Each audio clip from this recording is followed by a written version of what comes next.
How do you end a war that's happening at superhuman speeds? If our competitors go to Terminators and their decisions are bad, but they're faster, how would we respond? There's this incentive towards faster reaction times and decision making to have to go faster to keep up. I think we have a really interesting example in financial markets, stock trading, where humans can't possibly intervene in milliseconds. And then we've seen examples like flash crashes.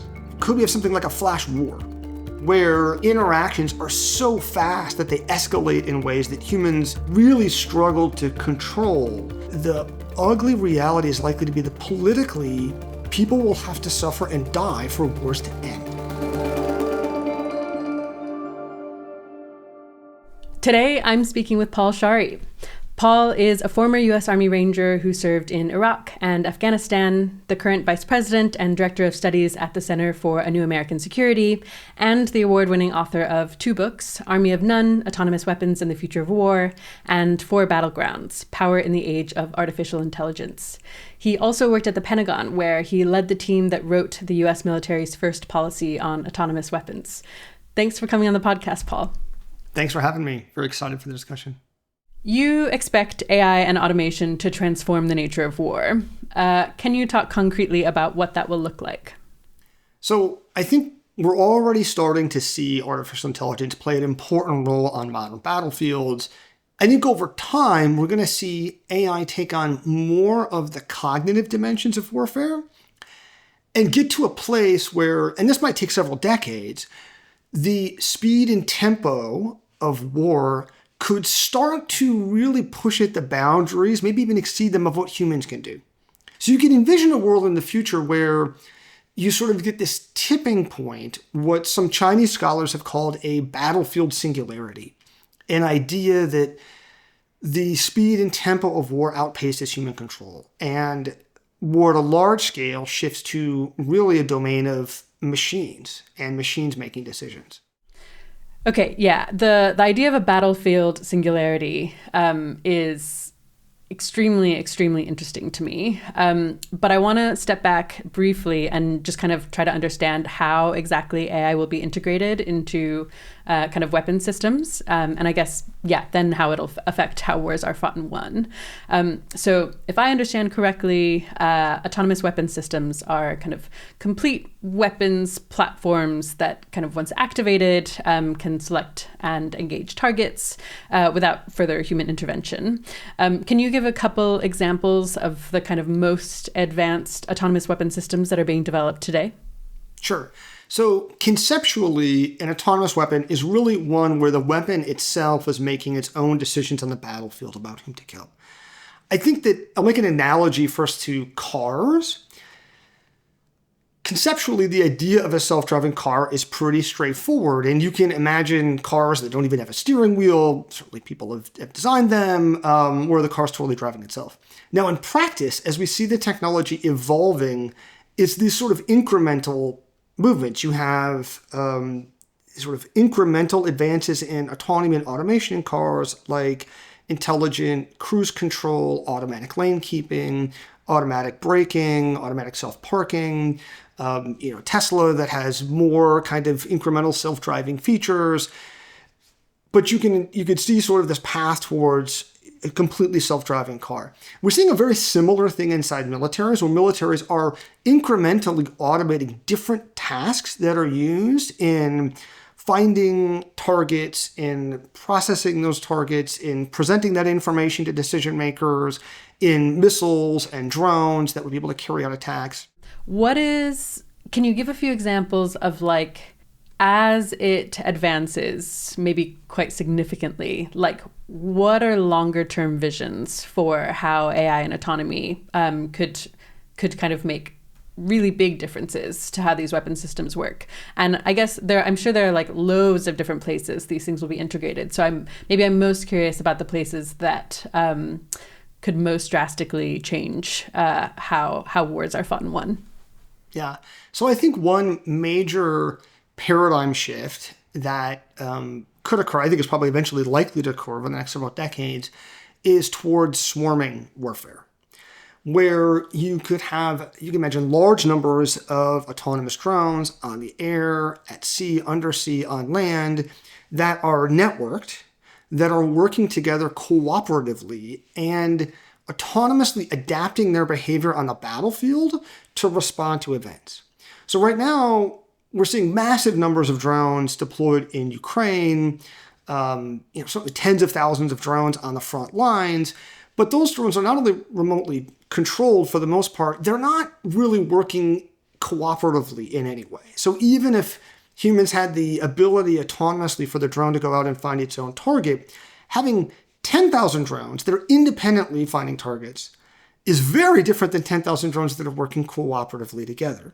And you could have much more dramatic effects in the battlefield by having swarms that are able to simultaneously attack from multiple directions, have self-healing communications networks, self-healing minefields, the ability to react to what humans are doing, to what the enemy is doing in real time, and at a faster, not only speed, but also scale of coordination than is possible with humans. And this is, I think, the real dramatic change here is not actually in the physical technology. I mean, drones are interesting, they could do neat things, but it's in this sort of cognitive dimension, and in particular here of what the military would call command and control.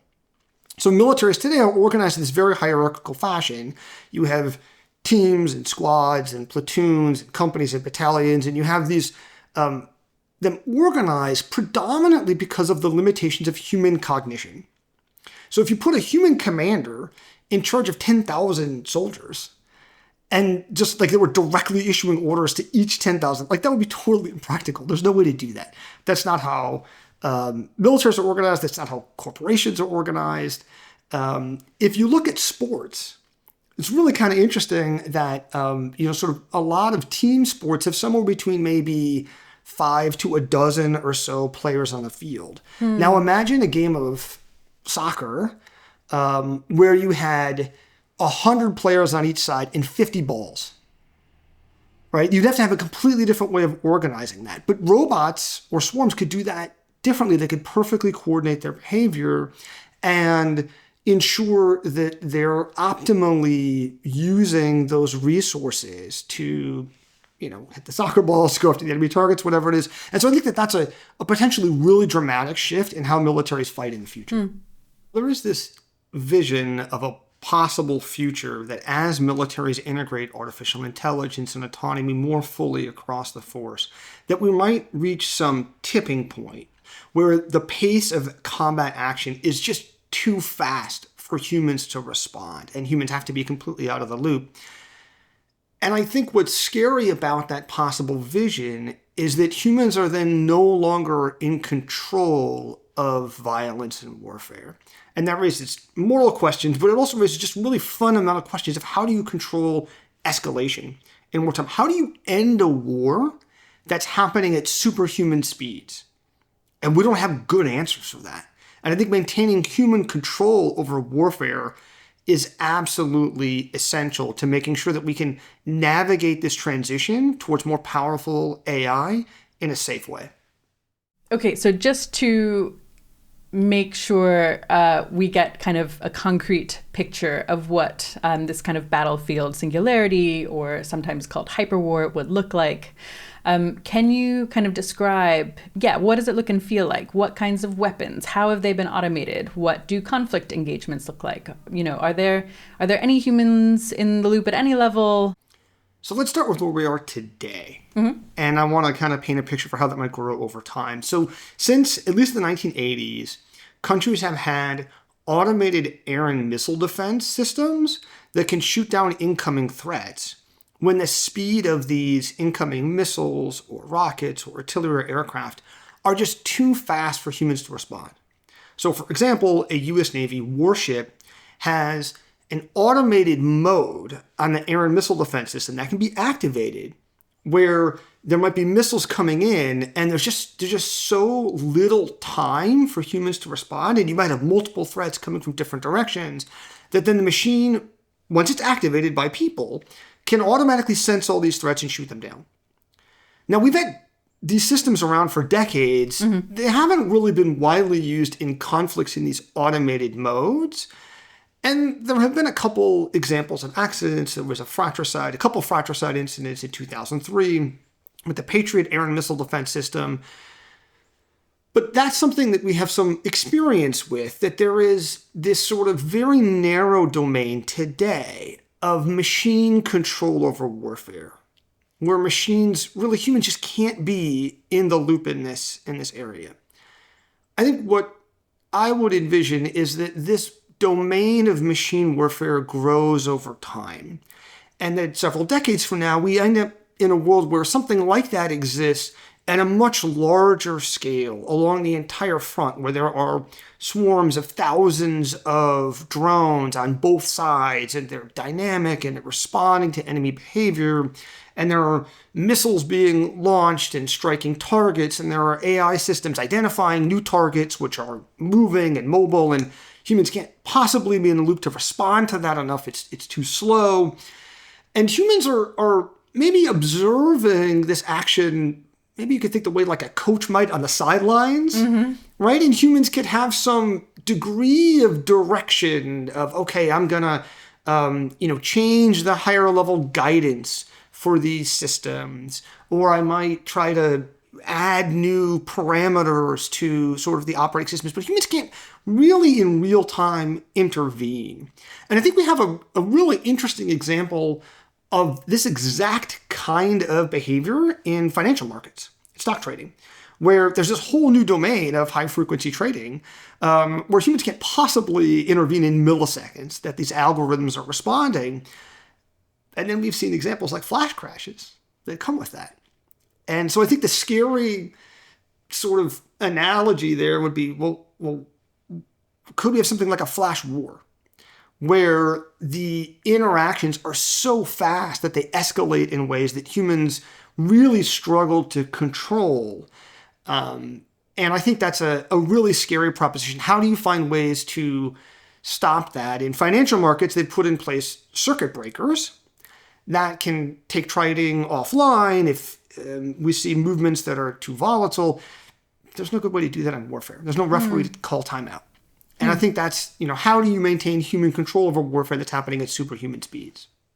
Can you talk about the incentives that lead to this kind of inevitable speed up and taking of humans out of the loop?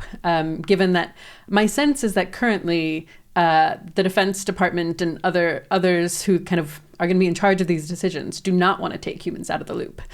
So why does that thing seem like a likely thing that's going to happen? And kind of how does that drive things faster? So I think that's a great question. I think this push-pull is very common in these types of major revolutions in military affairs, where you have old institutions and ways of fighting that are not necessarily super enthusiastic about the new way of fighting. The cavalry, for example, wasn't particularly enthusiastic about tanks, right? And right now, certainly within the U.S. military, there's a strong belief that humans should remain, quote, in the loop. That's not actually official U.S. policy, but certainly when you hear U.S. senior military officers talk about it, they'll talk about it that way, that they want humans in control. And I think because there's just a healthy skepticism for all the reasons that everyone's interacted with AI could understand about these systems, that sometimes they get it wrong. And there's value in humans making these decisions. I think the ultimate arbiter is what works on the battlefield. And so that is what will drive how militaries change. Militaries tend to be often very conservative with these types of changes, in part because you never really know what's going to work until militaries fight a war. Right. Okay. And so the idea is there is this conservatism, and maybe it takes decades, but eventually the technology, it's my suspicion that the technology just is very likely to improve enough that you're really disadvantaging yourself if you don't use it. Does that sound right to you? I think that there's a trajectory towards greater automation and greater speed and tempo of war. I do think that militaries have choices about exactly how they implement that technology. And the sort of important thing for militaries, this is actually true of most military technical revolutions, what matters most is not actually getting the technology first, or even having the best technology in some sense. It's figuring out the best ways of using it. It's figuring out, like what do I do with a tank? What do I do with an airplane, for example? And I think, there's value to human cognition. There are lots of types of cognitive problems that, at least today, are very challenging for AI. And even if AI is cognitively better, there's probably value in keeping humans in control of warfare. The question is sort of how to maintain that balance in the best possible way. And I think that that's going to be a really important question in the next several decades. But do you think that that value is really likely to persist long enough that at some point, at least one country decides that taking the human out of the loop is strategic and then does better? And if they do better, that creates this pressure for their adversaries to take them out of the loop? So former Deputy Secretary of Defense Bob Work, who was really a pioneer in bringing artificial intelligence into the U.S. military, has this quote of, if our competitors go to Terminators and their decisions are bad, but they're faster, how would we respond? Which is kind of a colorful way for a senior leader to be talking about the Terminators. But I think it does highlight this really difficult problem of this potential for an arms race in speed in militaries, that there's this incentive towards faster reaction times and decision-making that might pressure militaries to do the same, even if they don't want to, even if they're not comfortable with that. They have to go faster to keep up, similar to what we've seen in financial markets with high-frequency trading. And that could lead to a sort of dangerous situation where you have this dangerous arms race in speed in the military. And I've heard some people argue we ought to have some limits on that. How do you put a speed limit on warfare? Seems like an appealing idea. I don't know how you do that in practice to sort of try to put brakes on this tendency, which is, I think, a big risk as militaries are adopting AI and autonomy. Yeah, interesting. I think for autonomous weapons, yes, the answer is going to be that there are strong competitive pressures to take humans out of the loop, at least in certain kinds of scenarios. I guess what I would say when I certainly talk to folks in the U.S. Defense Department is that there's still a lot of value that humans bring and that these machines can make mistakes. And so we want to, let's not sort of throw out human cognition. And even if we think our systems work great in testing, like we don't know what the enemy is going to do. We don't know how our systems might interact with the enemy. And so particularly in, there might be some battlefield applications where it might make sense to say, okay, using autonomous weapons in this area is fine. I think so. But certainly in controlling escalation, I think human control is really, really important. If you imagine something like the Cuban Missile Crisis, and if we add a bunch of autonomy, I'm not sure that makes it safer, right? To me, that makes sort of the whole situation much more brittle and more likely to escalate in dangerous ways, because you can give humans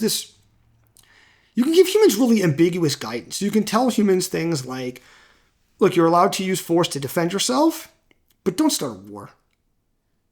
And a human can understand that, right? And they might be like, well, I don't really know what that means in practice, but we're basically saying, look, I trust you that you're pretty smart and like figure it out as best you can based on the situation that you're in.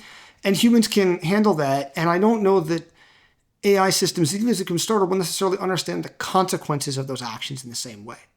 Maybe they will. But this is a place where I am a little bit conservative. Okay, I would love to talk about AI in kind of the nuclear command and control space. Things aren't scary enough. Exactly. Let's just escalate it a bit further. So nuclear command, control, and communications is this bucket that includes kind of sensors and analysts, command nodes, communications links, and procedures used to detect nuclear attacks, and then decide how to respond, and then order and execute that response. So it's this huge kind of bucket that all relates to detecting and responding to potential nuclear threats. What is the argument for building AI into these systems? So I think the argument for integrating AI or automation into nuclear operations is that it's absolutely crucial for these systems to operate at a very, very high degree of performance and reliability. And so within the nuclear space, there's this concept of the always never dilemma.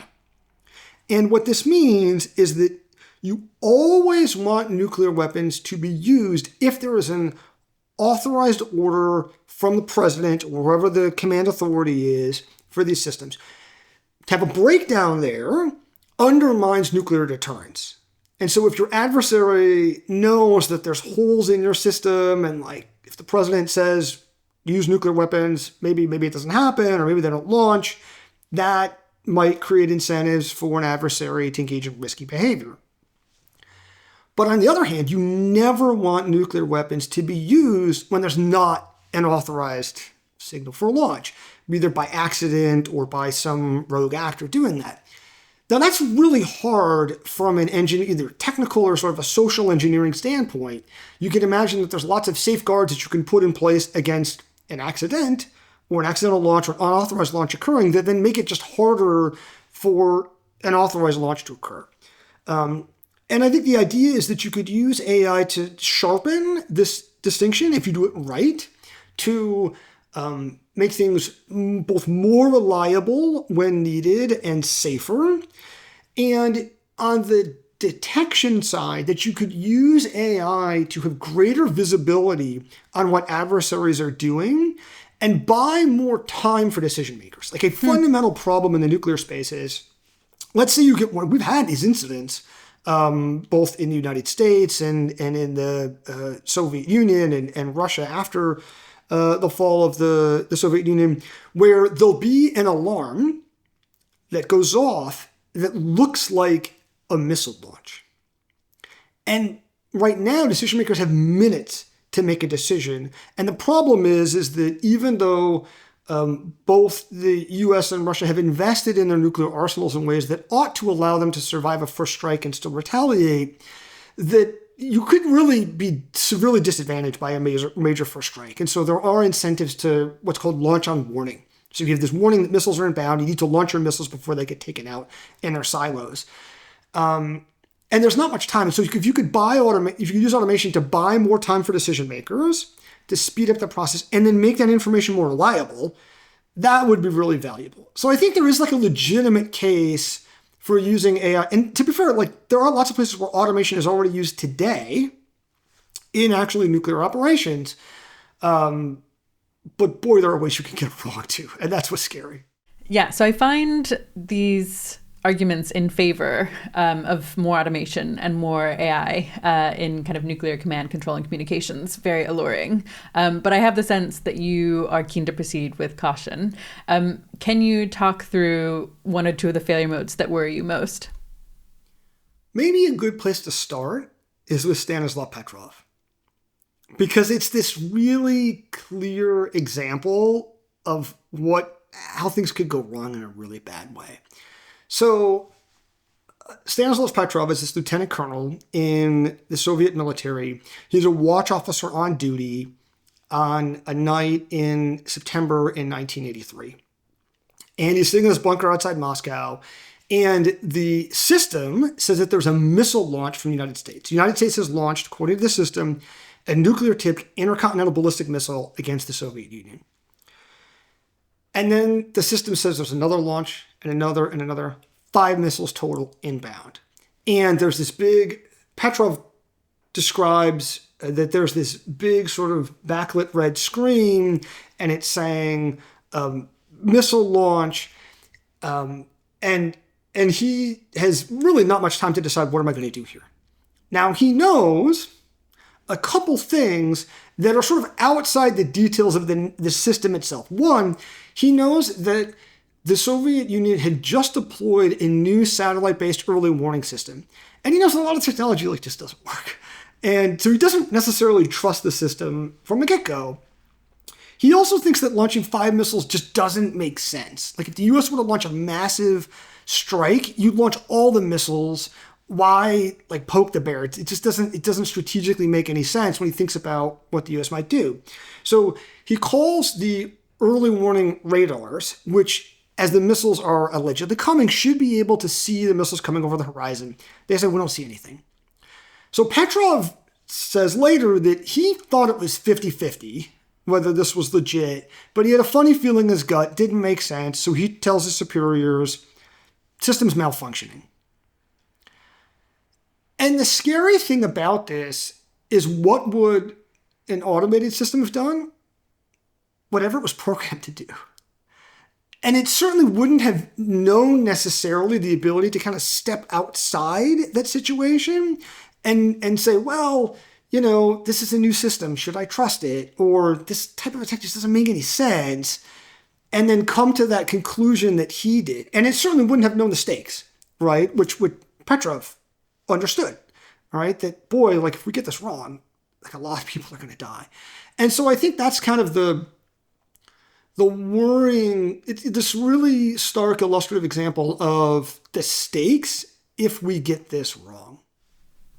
Yeah, I'm completely with you on the stakes, and I've found it incredibly, incredibly unsettling to learn about all of the near misses that we've had, and yeah, I guess so. I guess I'm with you on that, but and I don't want to be naive and fall prey to kind of magical thinking about how great AI could be in theory.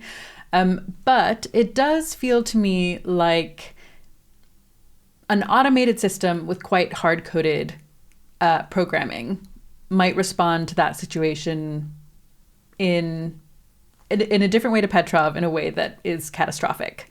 But when I chat to LLMs, it does seem like they're able to, one, you know, be programmed, not just programmed, but trained to be flexibly conservative.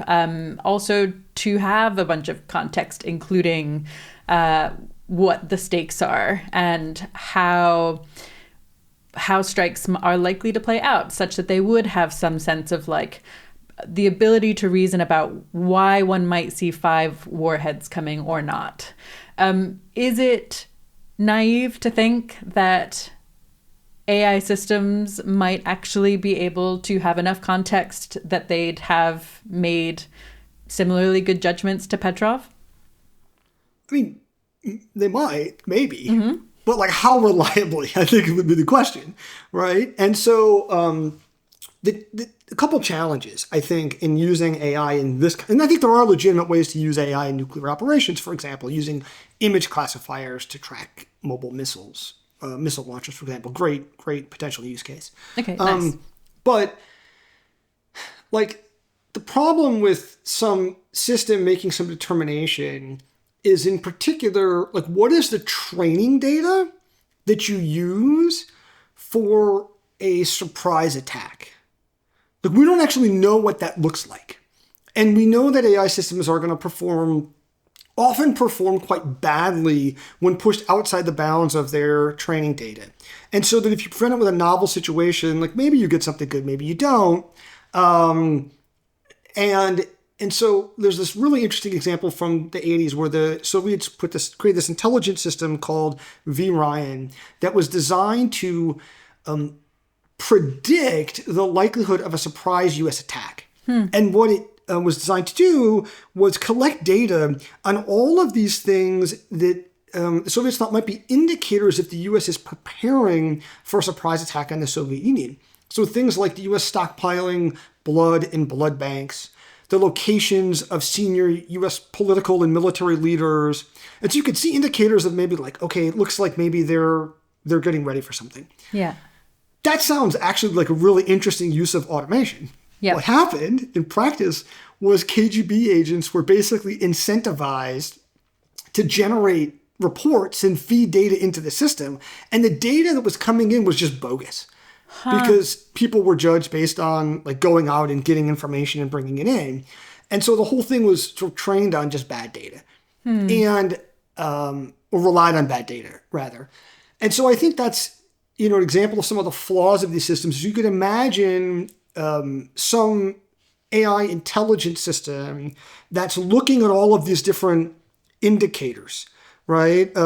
Troop activity, the locations of senior political leaders, and where we see their nuclear submarines and bombers and mobile missile launchers being moved, and sort of comes to some judgment. Okay, if this is my probability.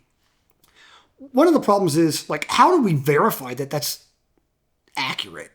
Right? Like, we can verify that a lot of other AI things are good and are performing well because we can test them in their actual operating environment.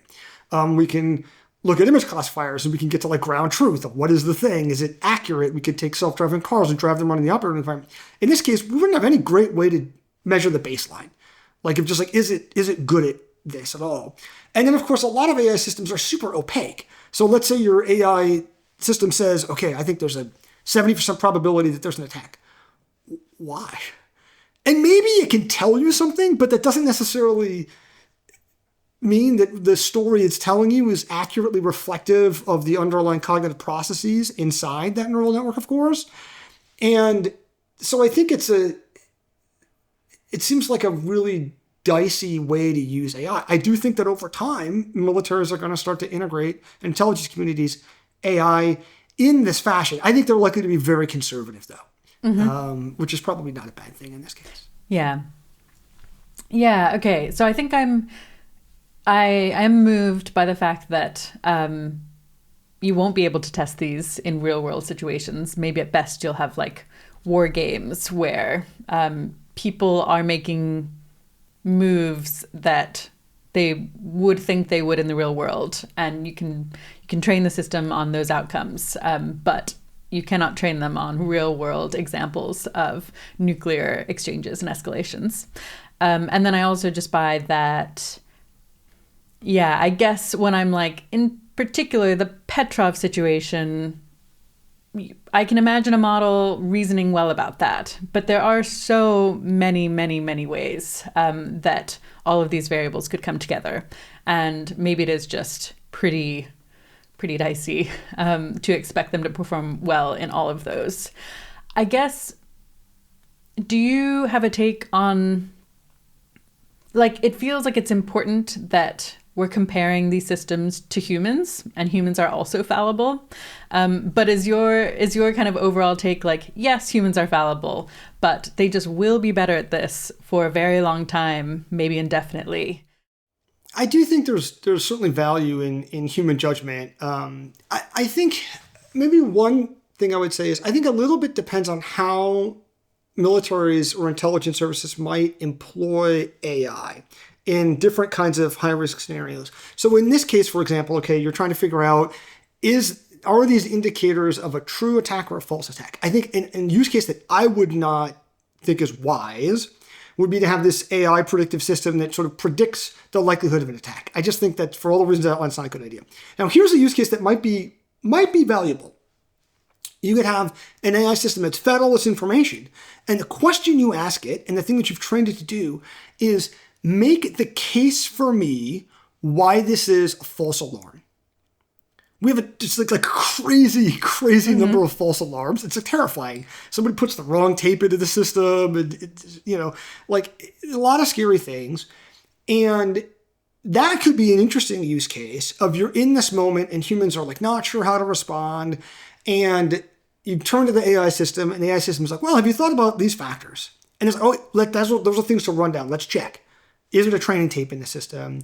Is it, a sounding rocket that was launched and it's not actually an attack? Is the system malfunctioning? In the Petrov case, the satellite system that the Soviets deployed was detecting sunlight glinting off of clouds and sort of registering that as the flash from a nuclear launch. So like that would be an interesting use case. And sort of you would then bias the system intentionally in a way to try to help you identify false alarms. But I think there's value in retaining humans for some of these types of decisions, in particular because humans understand the moral stakes.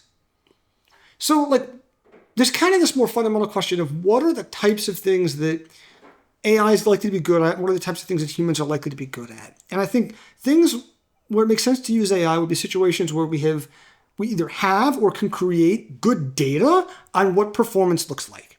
And we have clear metrics of better performance. Self-driving cars is a great example of this. It's a hard problem, but we can collect a ton of data, and then we can create synthetic data by running simulations to amplify that data that we get, and we can test the cars in the real-world operating environment. And there's a clear metric of performance, like don't get into accidents. There are other situations where it's just not as clear, or we don't have good data, or what depends on the right answer might often depend on context and judgment. So to give a military example, let's say that we have a drone looking at a person and they're standing in a dark alleyway and they're holding some object in their hands. What is the thing? Well, that's a thing where AI could be really helpful. Are they holding a rifle or holding a rake in their hands? What do they do? We could build up a database of images under different lighting conditions and angles and probably get to the place where AI is better than humans. Now, let's say we identify the object holding a rifle. Is that person an enemy combatant? That's like a super hard problem because it depends on context and judgment. Like, well, what is enemy behavior in this area in civilians? Maybe civilians carry rifles in this area for protection against thieves and bandits. Maybe that's super normal. Maybe the person's carrying a shovel, but we just saw them planting an IED. They're an enemy combatant. Like that's harder. And you could imagine maybe reasoning systems that are plugged in that are synthesizing all this information and coming to judgments. But I would be cautious in those. For all the flaws that you have in LLMs, those are use cases that I think I would just be very cautious about. Okay, setting that down for now, I'm interested in how this all affects kind of nuclear stability and deterrence. So I guess we already do have some automation, but we'll probably be building in more in different parts of the kind of nuclear command, control, and communications system.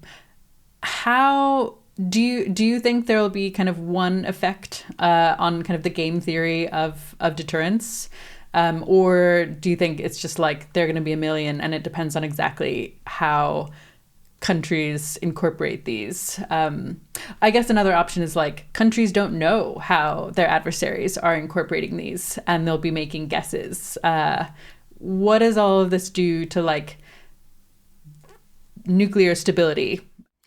I think there's a couple use cases that you could see that seem likely that might increase stability. One would be using just a better visibility on what other countries are doing. And so it makes it harder to launch some kind of surprise attack. Or if you get a signal of a launch, you have a lot of other information that you can use to verify it that can allow you to have sort of multiple different looks at this problem. That's one use case that would be valuable. Another one is if militaries just get better at using automation to make their operations and responses more reliable.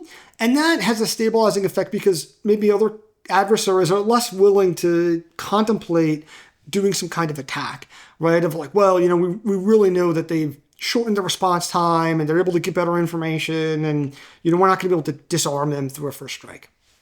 Here's a couple use cases that might be concerning. And I don't really know what the net effect of this kind of would net out to be. One is this sort of fear that AI enables so much transparency coupled with precision-guided weapons that it might enable a first strike to disarm opponents. I think this is like super unlikely because for this to work, you have to basically get all of the weapons or almost all of them and then have adequate missile defenses to soak up like one or two that get through. I think it's extremely hard to pull that off in practice. It's not enough to say, well, we know these are their launching sites. You need to know where are the mobile missiles in real time, like for all of those systems. Right. Right? And submarines and trucks with nuclear weapons on the backs of them, driving around countries. Yeah. I think it's just, that's like a really high bar to achieve and to get to a confidence level that somebody would feel comfortable executing a first strike. Now, the more realistic worrying possibility is that even though an attacker might feel like, yeah, this is not plausible, a defender might feel vulnerable as a result. Yep. And then they say, well, we got to build more weapons. We got to build more silos. We've seen China engage in this massive buildup of their nuclear weapons.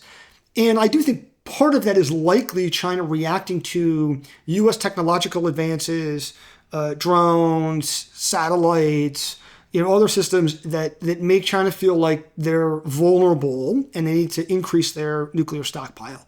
And so that actually could be destabilizing, either because it, in an immediate situation, it creates sort of this incentive to maybe launch because you feel like your weapons are super vulnerable, or on a longer timeline, it creates sort of an arms race instability dynamic where countries feel like, well, we got to build more of these weapons. Right. And then others say, well, we got to build more too. And particularly as we're moving into there's sort of this nasty combination right now in the nuclear space of we're moving towards, one, a tripolar nuclear world, where the balance really isn't just between the U.S. and Russia, it's the U.S., Russia, and China. China builds up their stockpile. And so U.S. analysts are looking at this and like, well, now we need to have enough weapons to counter not just Russia, but Russia and China. And if the U.S. increases its arsenal, then others are going to increase theirs. And sort of you could get this kind of more complicated arms race dynamics. Coupled with emerging technologies that maybe create vulnerabilities or uncertainty, whether that's AI, space systems, cyber systems, that maybe create uncertainty among political leaders about how safe their arsenal is. And then coupled with sort of really, I think, disturbingly, increased political salience of nuclear weapons. That Putin in particular has done a lot of nuclear saber rattling in the last couple of years in the context of Ukraine. But I think the U.S. has done a decent job of responding in a measured way to and not overreacting to. But Putin is sort of putting nuclear weapons on the table in a sort of diplomatic sense of sort of waving this nuclear stick around. Right. In a way that is new and different and that might change how policymakers think about the relevance of these weapons and maybe even make them feel more usable to some countries in some types of conflicts. And I think that combination is a little bit scary. Yep. Yeah, that makes sense. I guess if you could kind of choose one internationally agreed upon kind of binding constraint on automation and AI in the context of nuclear command control and communications tomorrow, say, what would that be? What would make you feel safest? I would love to see nuclear powers agree to maintaining human control over decisions relating to using nuclear weapons. That seems like a really low bar to clear. Right? Like we all ought to be able to agree that, regardless of what we do with autonomous weapons or other things, that humans should maintain control over decisions relating to nuclear weapons. And the U.S., that's actually official Defense Department policy that the U.S. put out several years ago in the Nuclear Posture Review. It was agreed to between Biden and Xi, between the U.S. and China, during talks in the Biden administration. France and the United Kingdom have had similar sort of public statements. So there's sort of some really interesting, important foundations there. Particularly, I think the U.S.-China agreement is really significant. I'd love to see that expanded to include other nuclear powers, ideally to get a statement from the P5, so that would be the existing countries plus Russia. And to maybe deepen that a little bit, to have a little more clarity, like what does that mean internally? Okay, like how do we implement this kind of guidance? What's sort of inbounds and what's out? And are there things that countries could do that would be credible assurances between other nations? Like what could we do that might credibly, because statements are one thing, like what are you actually doing? Right. That might assure others that we're actually following through on that. And I'm not totally sure what that looks like, but I think that would be a really important direction to go. And there's already a sort of early foundation there to build upon. Yeah. I mean, my first thought hearing this is verifiable commitments seem so important. And how do you have verifiable commitments to keeping humans in the loop in these decisions? Are there proposals for technical solutions to this? Or is this just an open problem that people should think more about? I think it's hard to get to a place where there's clear, verifiable commitments because I think it's impossible, but I don't have an answer here, I guess, because the answer is embedded in your software and your operations in a way that's very different than like counting missile silos. We can see the missile silos, we can count them, we know how many you have, or submarines. Like it's really hard to hide stuff. You can hide a submarine underwater where it is. It's really hard to hide the existence of a submarine. Like it has to come to port. And so that seems really tricky. And to allow, like countries are not going to allow other nations into their nuclear operations. There's just like way too much vulnerability there. And that's a consistent problem in arms control is how do you sort of manage this verifiability kind of vulnerability paradox of like, how do I show you what I'm doing in a way that verifies that you could see what I'm doing, but doesn't make me vulnerable because I'm giving away too much information. I think it's also worth taking a step back and saying, like, where do we need verifiability in arms control agreements? Some arms control agreements have like inspection procedures. Many of them do not because there's just the ability to externally observe what others are doing. Again, I think in this case, that's going to be really hard. Another sort of way to look at this is you don't necessarily, it'd be nice to have some credible assurances, but you don't necessarily need that if you're going to do it anyways. So for the United States, for example, if this is Defense Department policy because we think it's a good idea, then encouraging other countries to adopt that same policy is in U.S. interests, regardless of exactly what they're doing. Because we're going to do it anyways. It's not right. like, like another country decided to automate nuclear launch, so it seems like a good idea. Mm-hmm. If we think it's unwise, we're not going to do it anyways. And so, you do have some dynamic. There are some examples of other weapons like that, like biological weapons, where the U.S. has signed the Biological Weapons Treaty and has forsworn them. And like sort of even if other countries have covert programs, it's probably true that some other countries might on a small scale, it's not something still the U.S. would want to do because the risk of blowback is simply too high. Yeah. Okay. That is slightly reassuring. I guess on your kind of best guess of how things go over the next few decades, can you kind of paint a picture of what you think wars will look like and which parts might be really fast and then where humans will kind of stay in the loop and maybe slow things down? Sure. So I think over the next, say, 5 to 10 years, we'll see militaries increasingly build more drones of different types, field them in larger numbers. They'll have incremental more autonomy. We might see some isolated examples. I think it's likely of autonomous weapons being deployed on the battlefield, but I don't think they'll be integrated into military operations in large numbers. I think we'll certainly see more mature AI technology like image classifiers used in a wide variety of contexts by militaries to understand the battlefield.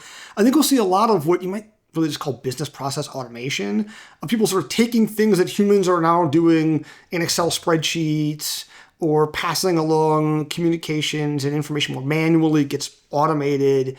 And that speeds up sort of the tempo of war in terms of people's ability to sort of compress their decision-making time. So for example, one of the things that the U.S. Army is quite keen on is if they get some intelligence, let's say satellite imagery of where an enemy target is, they want to be able to sort of shorten the time it takes to put sort of useful targeting information in the hands of artillery systems that are on the ground so they can actually carry out a strike.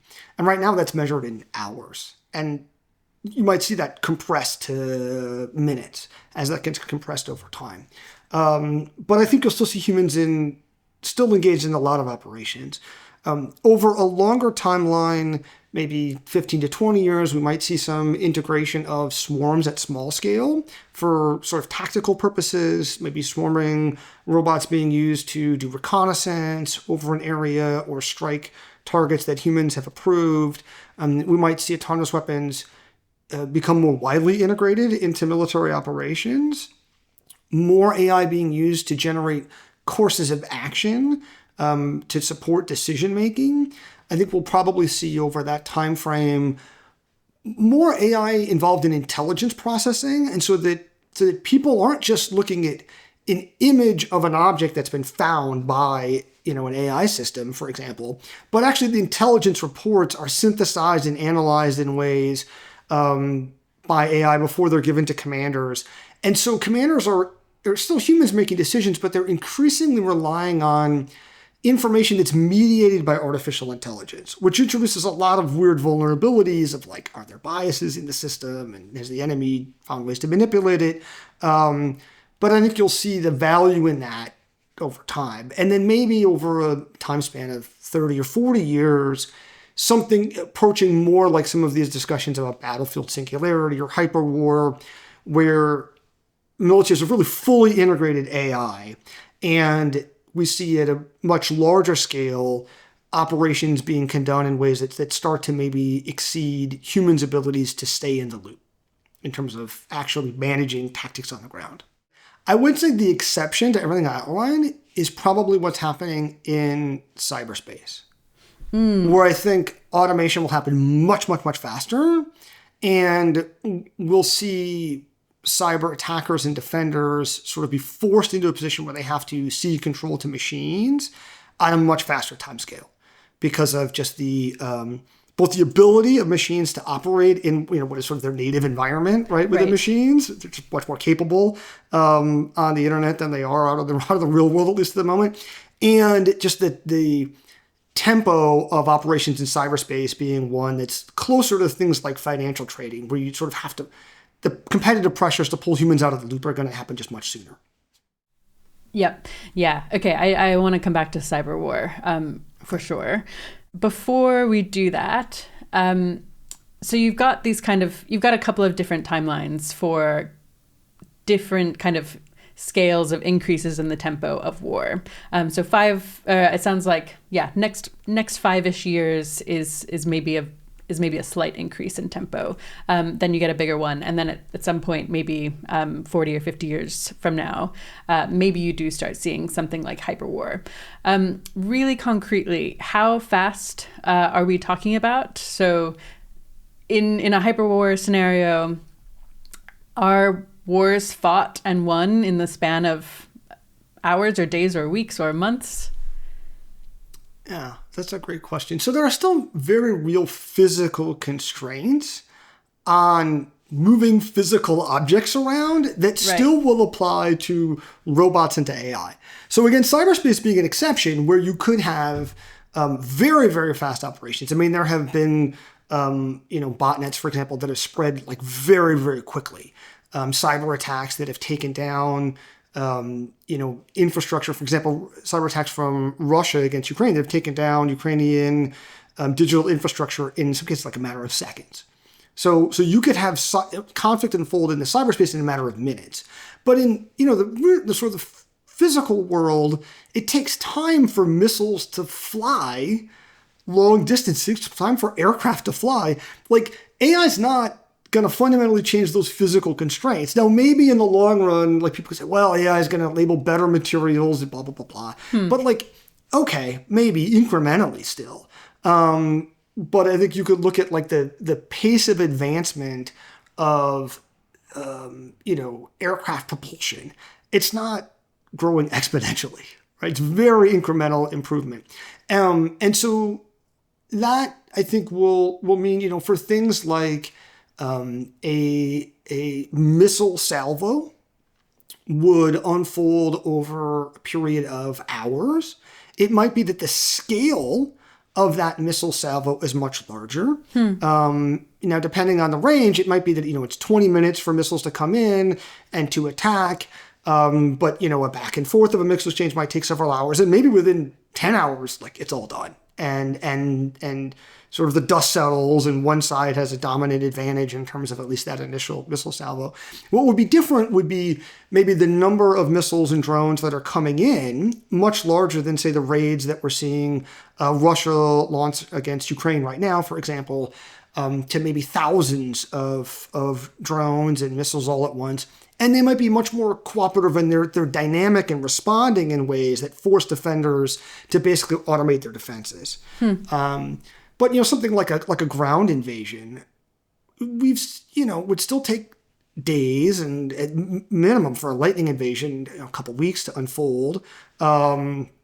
So I think that that's just, there are some of these physical constraints that are very real that would still exist even in a world of AI-driven warfare. Yep. Yeah, that makes sense. Can you explain why one of the changes there that you expect is kind of bigger simultaneous attacks? So there are incentives already, right? So in an initial attack to have a massive salvo, to sort of hit as many targets as you can at once. If you look at, for example, like the U.S. shock and awe aerial campaign against Saddam in 2003, when the U.S. military sort of games out a potential war fight against China over Taiwan, one of the things that the U.S. expects was that China would launch massive missile salvos against U.S. air bases in the region to crater runways, to blow up fuel depots, to target aircraft. And if you could sort of make these initial attacks severe enough, quick enough, you can really degrade the other side's ability to respond. Right? If you can, crater the runways before the aircraft got off the ground, great. That's a big win. So I think what's different about AI and autonomy is a whole bunch of factors that favor scale. So let's talk about the way drones are used in Ukraine, for example. So let's say you've got about 10 order of magnitude, about 10,000 drones operating right now on the front lines. Well, you need 10,000 people to fly those drones. You need a lot of operators. Now, there are advantages to having the human not in the drone. You can make the drone much smaller. You can make it cheaper. You can make it disposable. If you lose the drone, you don't lose the pilot.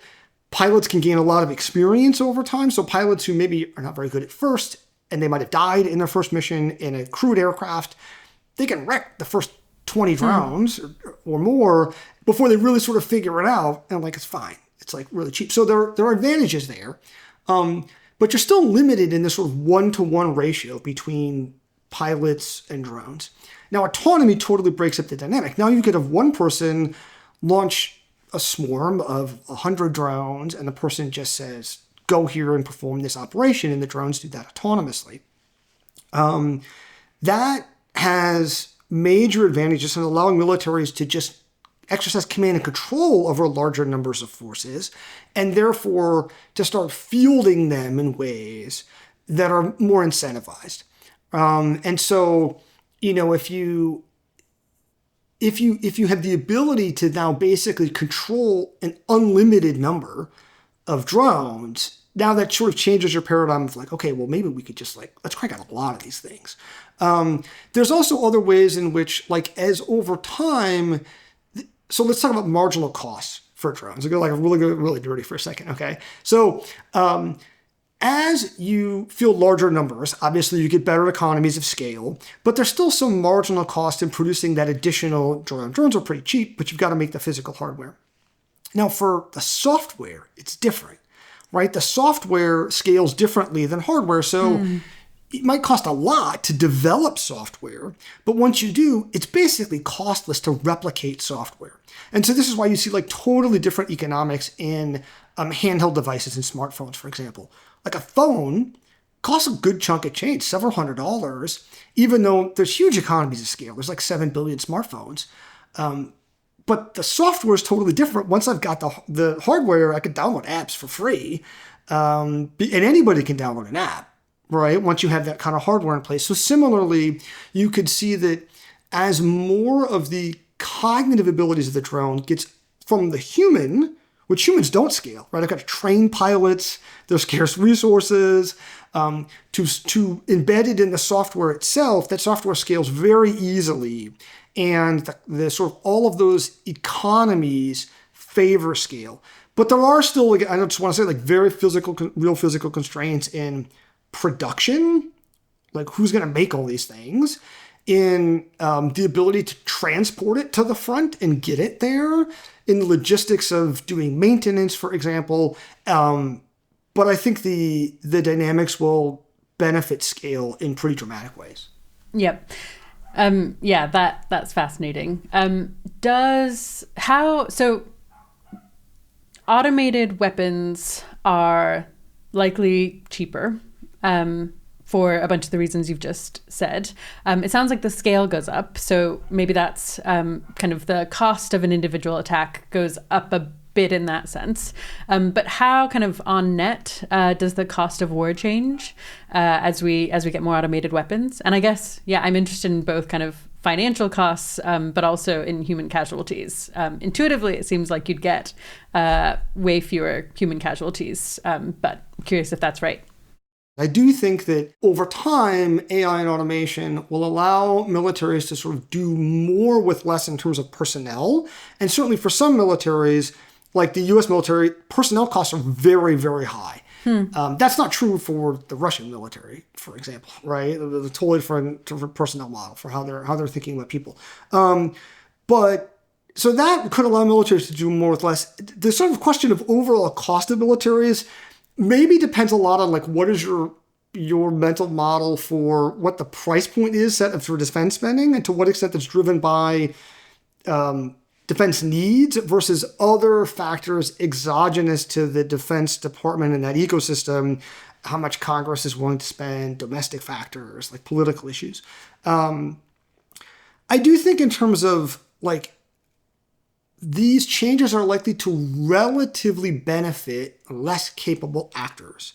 And that is a meaningful change in thinking about cost. So for right now, like prior to drones, if you wanted air power, you wouldn't have to buy an airplane. Airplanes are traditionally very, very expensive. And certainly like a fighter jet, costs maybe $50 to $100 million, order of magnitude.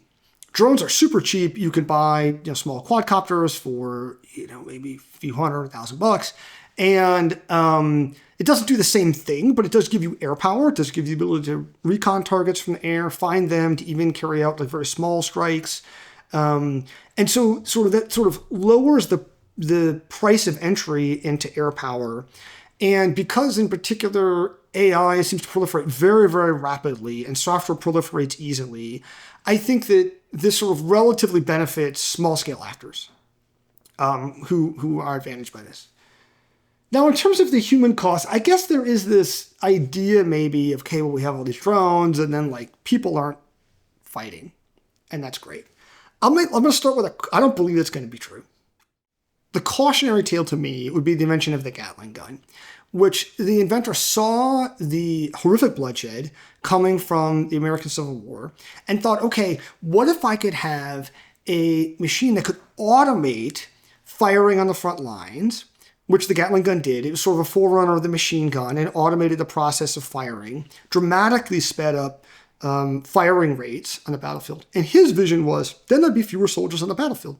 Save lives. The opposite happened. It dramatically expanded the lethality of warfare, and we saw huge casualties in World War I trench warfare once machine guns had matured and fully implemented into warfare.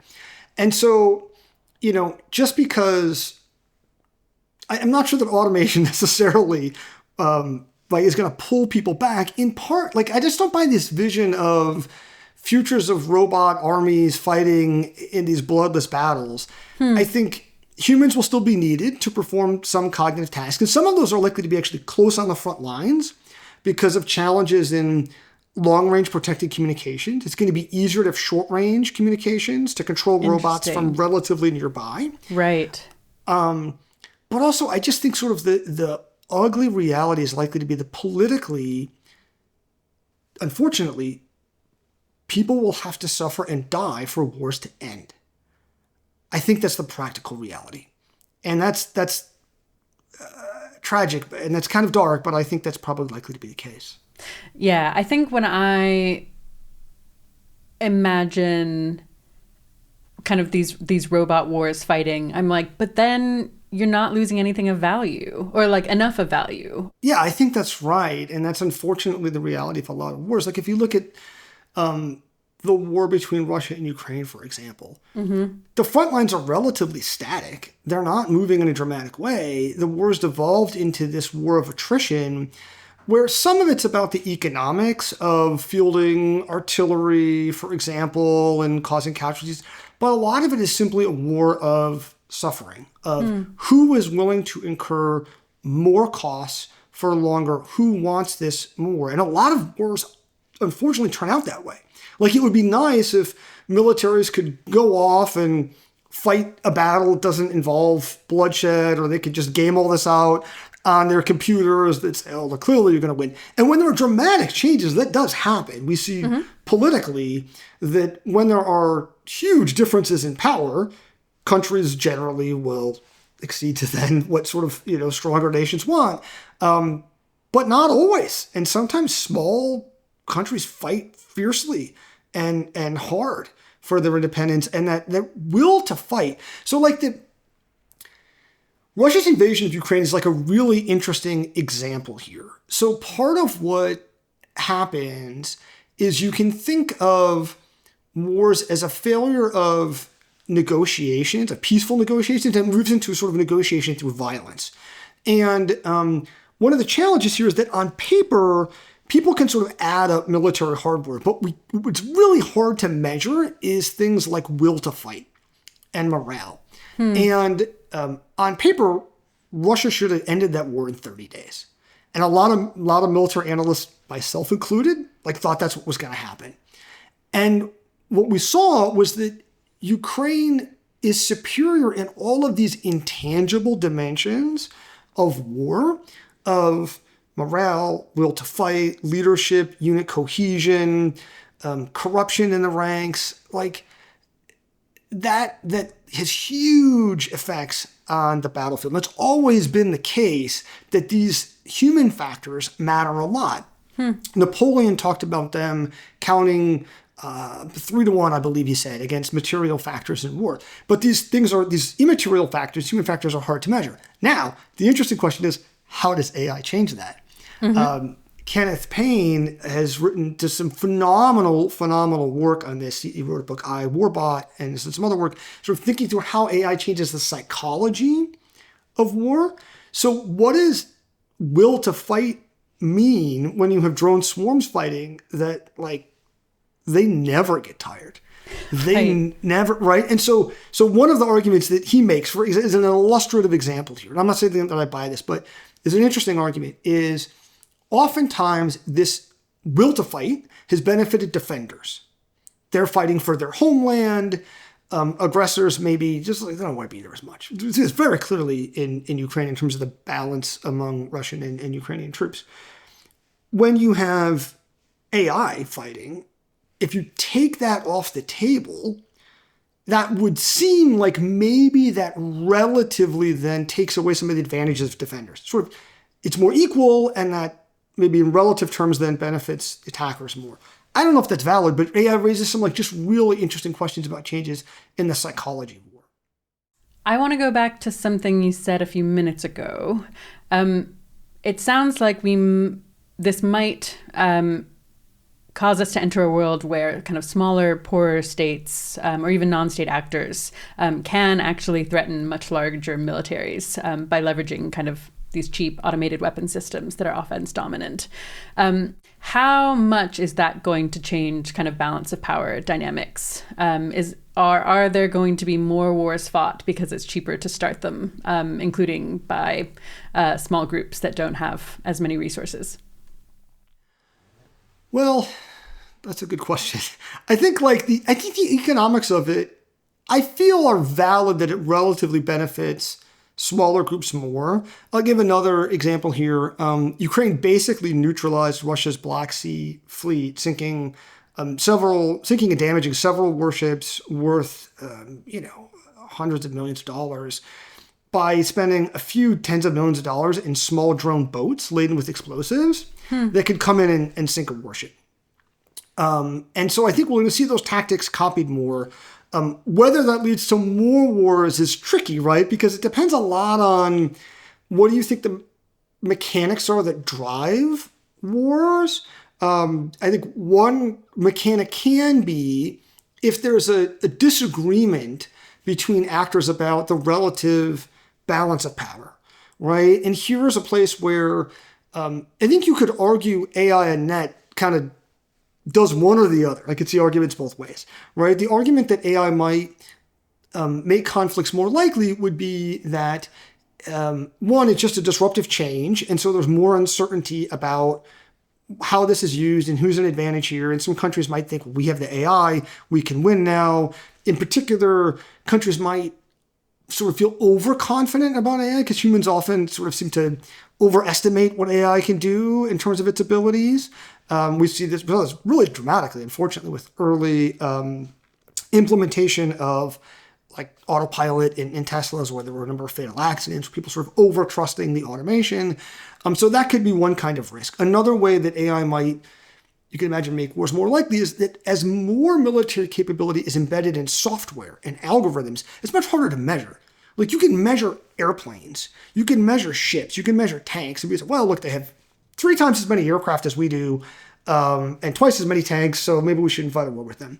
But when it's like algorithms, it's really hard to, like, okay, how do we know if our swarming algorithm is better than their swarming algorithm? That's actually really tricky, right? Other than like, well, we'll fight them and find out. That's going to be really hard. So that might lead to more uncertainty and disagreements.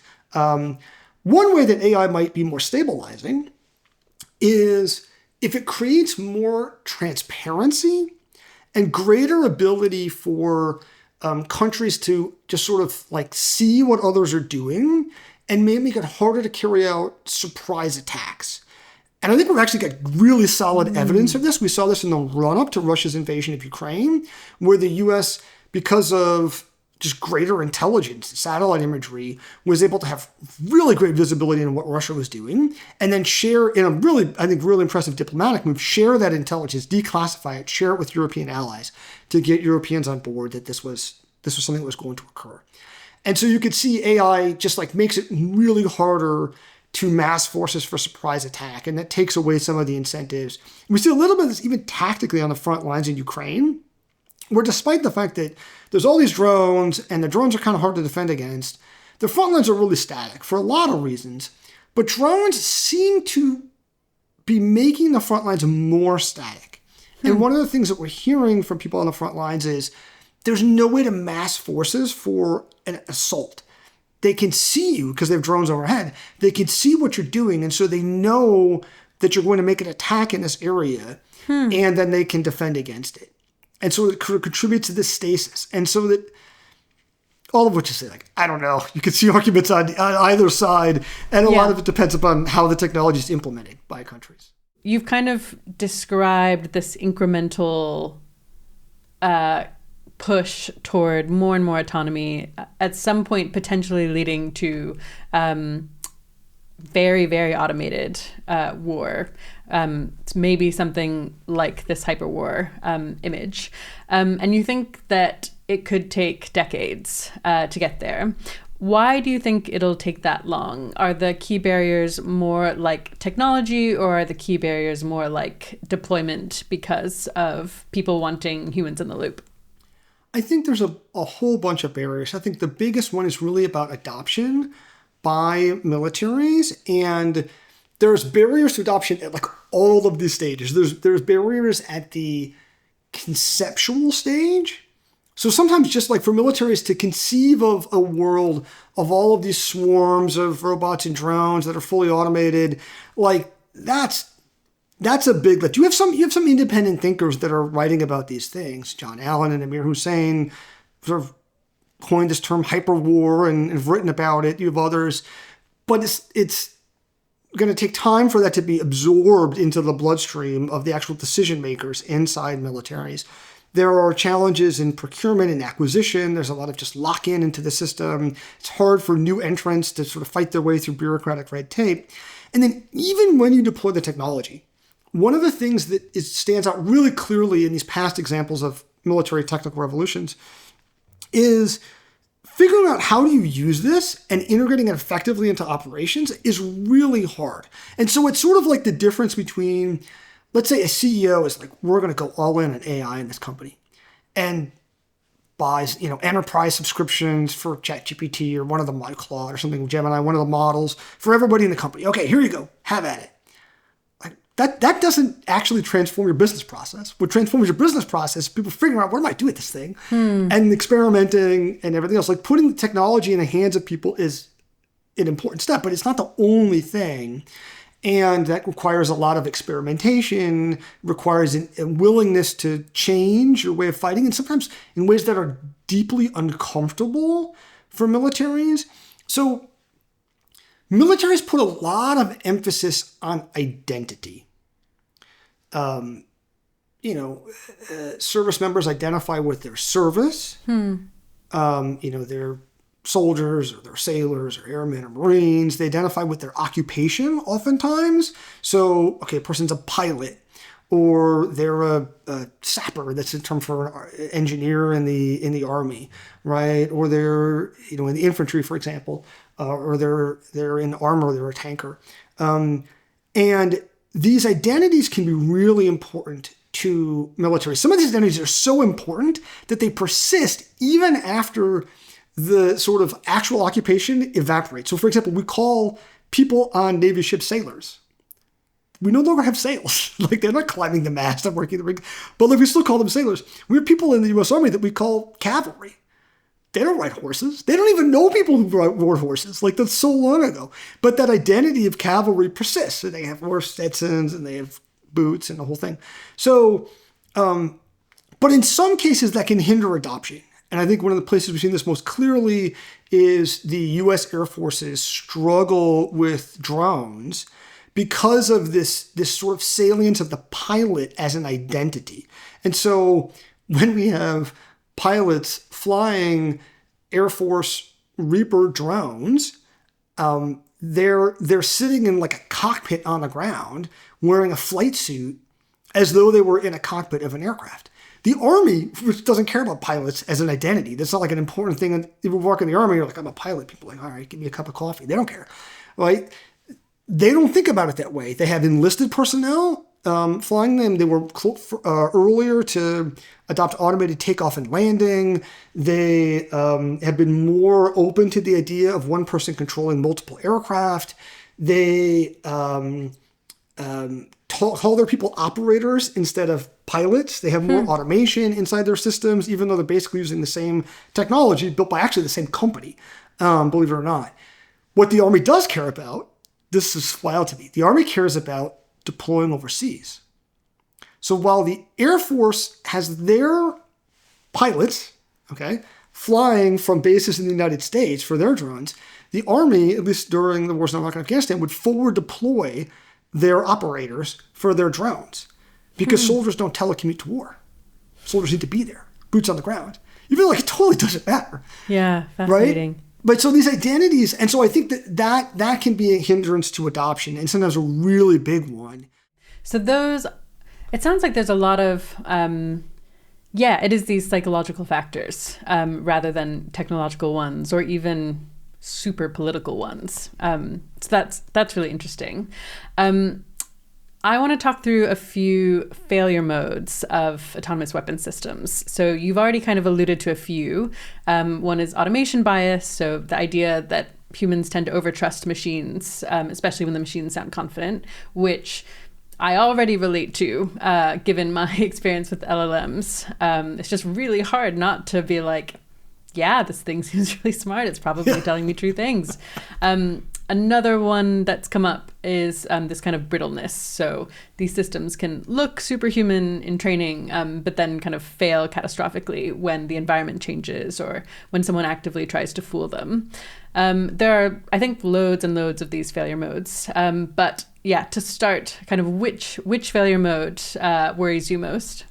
Oh, like all of the above. I mean, I think the way that I tend to think about this is that the sort of operating parameters of these systems, whether it's a rule-based system or one that relies on machine learning, tend to be very brittle. And when you sort of push the system outside the bounds of its operation, either it's in a situation where we didn't have rules for that, or the rules don't apply, or it's just not in the training data for machine learning system, they tend to fail quite badly. And humans don't think about them that way, right? So that's not inherently a problem if the people employing the systems understand that limitation and they know what the bounds of its operation are. If they know like, oh, it works in this setting and it doesn't work in that, then fine, we can compensate for that limitation. The problem is that humans, you alluded to this with LLMs, right, will often experience that a machine is good at one task, and then humans logically sort of transfer that competence to some other very closely related task. So I think you can see this in examples of self-driving cars, where certainly early on, people would see that the car was effective and, driving and staying in lanes, and then sort of overtrust the automation and assume, okay, well, it's just a safe driver. If a human drove that way, we'd say they're a safe driver. And then the car would catastrophically fail by driving into concrete barriers or parked cars or fire trucks or other obstacles, resulting in fatal incidents. So I think that's sort of my concern. And I think that there's lots of reasons to think that we would see that happen in warfare, because the environment's uncontrolled. We don't know what we're going to fight. The enemy's going to do creative things, right? If you were deploying it to a conflict like what's unfolding between Russia and Ukraine, well, you could test the system and you could get good data and maybe you have a good sense of what's going to be. But in situations where in peacetime you're planning, I think we should expect that the systems will be less capable in wartime. And that's something that militaries need to account for. Yeah. And so an obvious consequence is mistakes that lead to more casualties, or mistakes that lead to kind of strategic blunders for whoever's weapons those are. Does this also make it more likely that there are escalations of conflicts because of kind of mistakes that cause adversaries to think a particular thing is happening that isn't happening? That's something that I'm certainly deeply concerned about. And, we have situations where countries will often be in militarized disputes short of war, but they have their ships and aircraft operating in close proximity. And we get incidents sometimes. We had them during the Cold War between the U.S. and Soviet Navy and Air Force. We have had incidents between the U.S. and China, for example. And I think that these are dicey when there's humans involved. I think one concern is that machines do something surprising, and then, we don't even know, was that intentional act on the part of the other country or not? People aren't sure how to interpret that. I think that's certainly one concern. But that concern about escalation control still exists in wartime. That a lot of times countries are still managing escalation in wartime.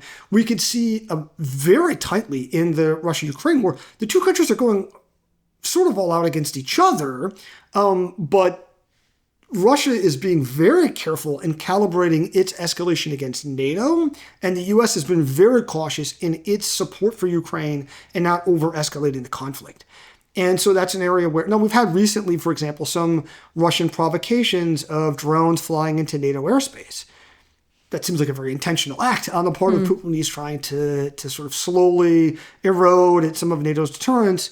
But that could look very different if you had some crop of drones do something or even strike targets, and then you don't know whether that was intentional or not. Or even you could have drones just do it by accident and then maybe unintentionally cause escalation. I guess I'm interested in really concretely understanding the stakes. So what kinds of outcomes do you think are most worrying and people should be most paying attention to when thinking about these weapons being deployed?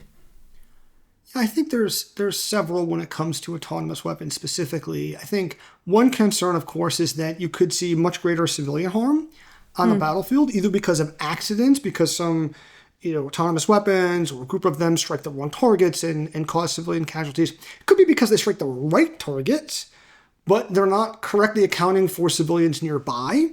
So, okay, it's a valid enemy tank, but it's parked next to a hospital, and it caused all these civilian deaths just to take out this tank. It's not proportional in terms of the military necessity of striking that target.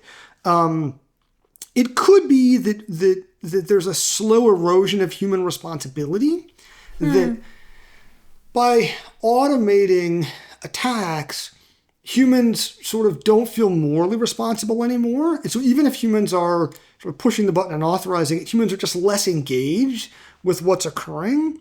That's, I think, one concern. Certainly for countries that just aren't concerned about civilian casualties, this could allow greater destruction.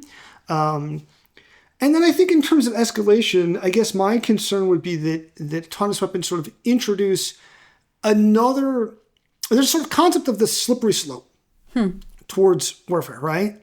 And a lot of conflict short of war involves brinkmanship, where opposing leaders might be sort of dragging each other further down the slippery slope, but nobody really knows when you're going to tip over the edge. That's certainly what Putin is doing with these provocations against NATO, is engaging in this kind of brinkmanship. And that autonomous weapons might make this slope slipperier in ways that are hard to see and we don't understand. And so, take an example like the Cuban Missile Crisis. Well, maybe you have autonomous aircraft or drone boats or automated missile defenses shoot down something and then maybe make it harder for political leaders to walk back, right? Maybe even there's an outcry domestically. And, remember the Maine, we need to, remember these service members who were killed and we need to strike back and we can't show that we're weak. I think there aren't really historical examples of accidental wars. There are instances where you can see miscalculation, certainly in many cases. But I think that we could see circumstances where there's greater miscalculation or there's greater accidents that might escalate conflicts. Yep. Yeah. That makes sense. And is deeply unsettling. Another risk that came to mind for me while reading your books is kind of concentration of power. So could highly automated command structures make it easier for a small group or even an AI system itself if that AI system were both very capable and had goals that weren't perfectly aligned with its kind of creators' goals? Could this enable a small group or AI to seize or hold power because there are fewer? You need like kind of the buy-in and support of fewer humans at one time. I mean, I think the directionality of that argument is right. I think the question is kind of the magnitude of like how strong would that effect be. So dictators often are able to maintain control over larger populations with the minority of the population on their side based on, an ethnic minority or political minority. But they do need people. Certainly one effect of this technology, whether it's autonomous weapons in the form of robots or police robots or, AI systems to process information, might be that you just need fewer people. And we've had instances where dictatorships fall because the dictator tells the troops fire on the protesters and they just don't. The troops lay down their weapons and they say, we're not going to, these are our families and community members and we're not going to shoot them. And sort of you can take away that ability for humans to just say no, right? And so if you added like lots of autonomous weapons, you could imagine like in 1989 when the Eastern Bloc had fallen, like maybe there's scenarios where it doesn't, that allows smaller groups to hold on to power longer. I think in the extreme case, when you think about, okay, like would it allow one individual or a small group to, or an AI system itself to like execute a coup or take over? Like, I think it requires a little bit more like, well, what's the specific mechanic of that? Like, how would that work exactly? I think as we see more infrastructure come online and be more deeply integrated into cyberspace, that introduces lots of vulnerabilities and areas where groups using AI for cyber attacks, or conceivably down the road, AI itself could do much more harm in the real world by sort of taking over cyber infrastructure, right? And that could look like power grid, that could look like, water treatment plants and nuclear power plants and other kinds of things, certainly digital infrastructure. One of the things that, in the 20th century that countries would do when they had a coup is they take over the radio station, right? And now it's social media platforms, other things. You could imagine AI systems doing that and even doing it in ways that might be subtle and manipulative, right? Like, platforms are not transparent about the algorithms behind their social media platforms and what kind of content is promoted. That's already very contested politically. in AI systems, it's worse because the companies themselves don't even really know what's driving the models to generate certain types of things, right? Like it's much harder. So could you get like weird sneaky biases? I think that's plausible. I think to get to more like really truly catastrophic scenarios, like some sort of small group or an AI sort of taking over a political system, you sort of need to, I think, probably end up in a world that's maybe more wired digitally than today, where the trend lines are, and where like military forces are much more highly automated than they are now, right? And there still probably would be humans in the loop for lots of sensible reasons for militaries. Like, I would be more worried about maybe things like small groups of people or AI like taking control of corporations, which have a lot of power in modern society and are sort of well-baked, sort of designed for this kind of thing. And then leading to political power or influence in the information environment, or just AI systems themselves become so central to the information environment that they're being used to manipulate information and politics. Like sort of in some way, everything in society is downstream of information flows, right? Culture, politics, like is all, so like if you can manipulate that, that seems like a really alarming failure mode. And then who needs to do some sort of 20th century style coup with the tanks? You know, it doesn't matter. You're in control. Yeah. Okay, so those are some things that worry you. I'm interested in kind of the strongest case that these weapon systems will actually make us safer and war less deadly. I guess just sticking on kind of coups and concentration of power, could automation make these things more difficult by improving transparency and monitoring and just making it harder for kind of things to be done in secret or in surprise? I think there's a broader case to be made that we are sort of on a trajectory towards greater transparency, towards a world of increasingly radical transparency, where just secrets are harder to keep than they used to be. That's true in our personal lives. That's true for companies. It's true for governments and intelligence communities. That as more, like to steal secrets back in the old days, you had to get somebody into like a vault and get a hold of paper documents, and then, you know, like the people that stole out documents for the Pentagon papers shoved them in their pants to sneak them out and make photocopies, or, you know, you got to get a camera in to take pictures and things. Where now everything's digital. And so if you can hack the right system, you get access to these huge troves. And we've seen, you know, in things like WikiLeaks, like these sort of massive dumps of documents. You've seen hacking of things like the Chinese hack of the Office of Personnel Management, where millions of personnel records by the U.S. government were stolen, or the most recent Chinese telecom hack, where China's inside the telecom infrastructure. Like the digital infrastructure of modern society means that you can hack these key companies. You just have access to everything. Like you're in the pipes, and everything is increasingly digital, and that's probably only going to increase, right? So conversations that, like this conversation, right? We put online, recorded, will be able to be digested by AI, right? Like things are more digitized, more communications in our personal lives and businesses become more digitized. And so that just maybe makes it harder for anybody to do anything in secret, and including for intelligence agencies and for militaries. And that, you know, could be good and bad in lots of ways. But one might argue might make war harder because you can't get away with stuff that people might have 50 years ago. Right. Yeah. Okay. So that's one way it might make war harder, which isn't. Yeah, which you might think is a reason to think that it'll also make wars less common and the world more stable.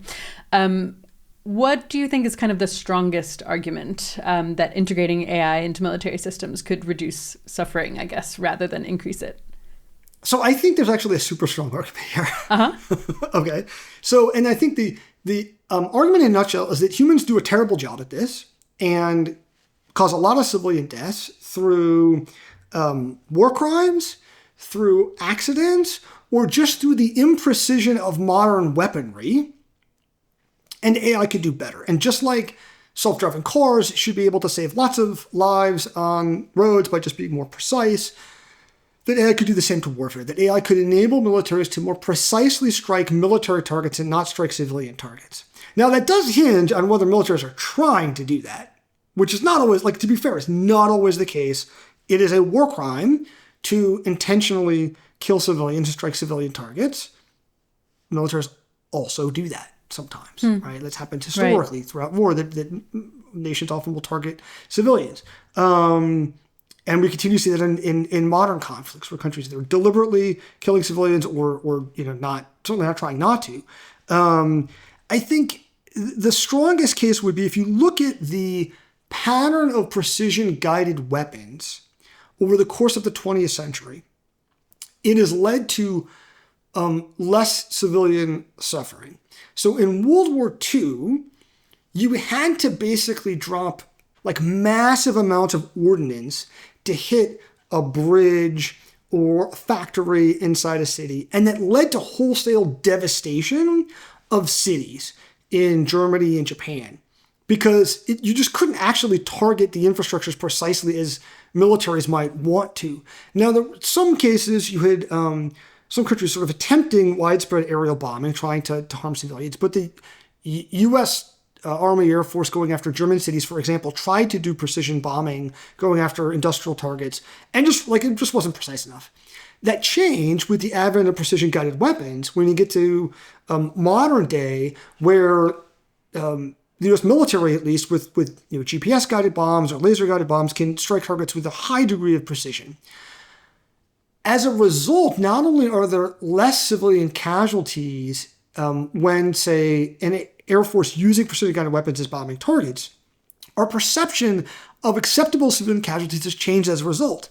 And so, for example, in debates here in the United States about U.S. drone campaigns, you would have sort of there became this expectation that drone strikes would have zero civilian casualties.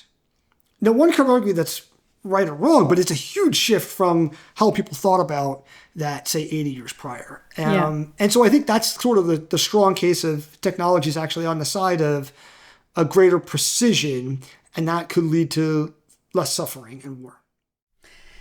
And so overall, how would you describe your general feeling about this kind of radical increase in automation that you expect to happen over the next several decades?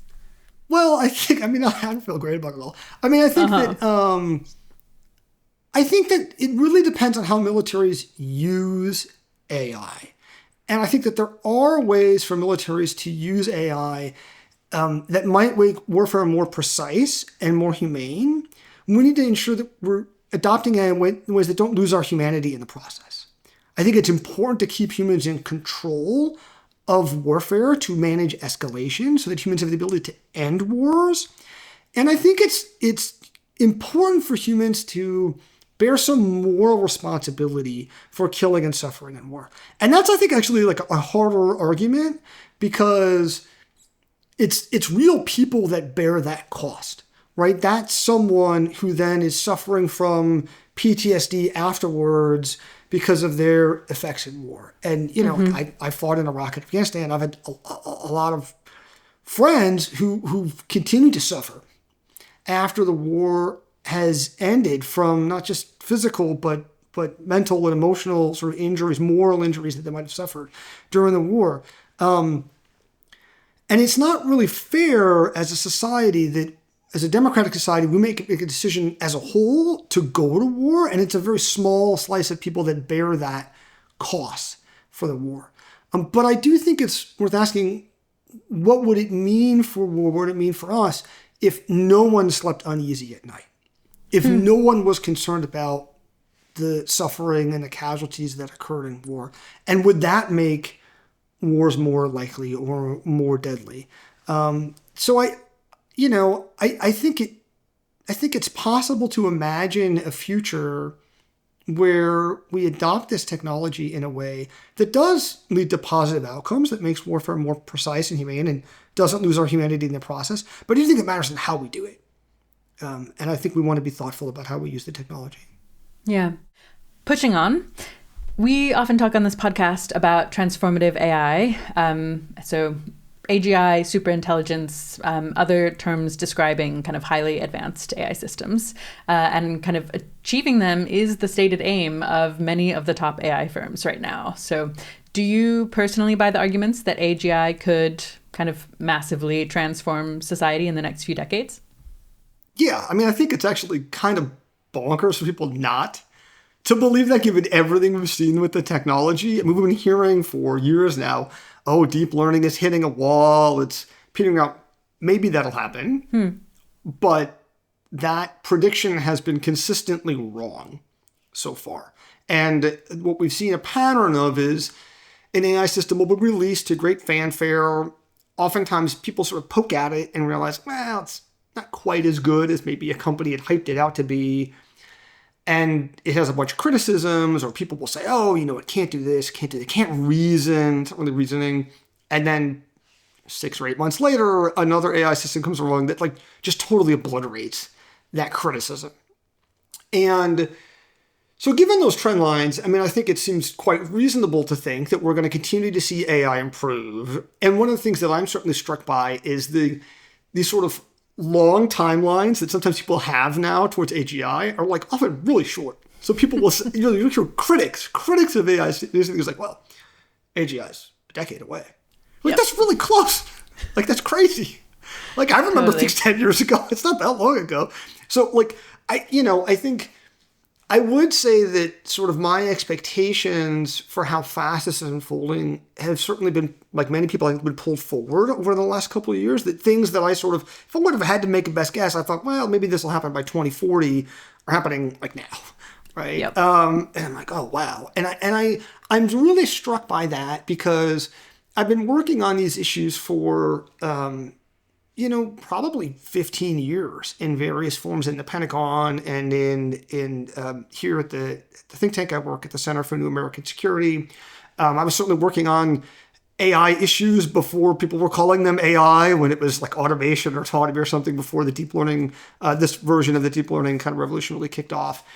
And it is sort of strikes me that I continually am surprised by the pace of progress. And that sort of concerns me a little bit.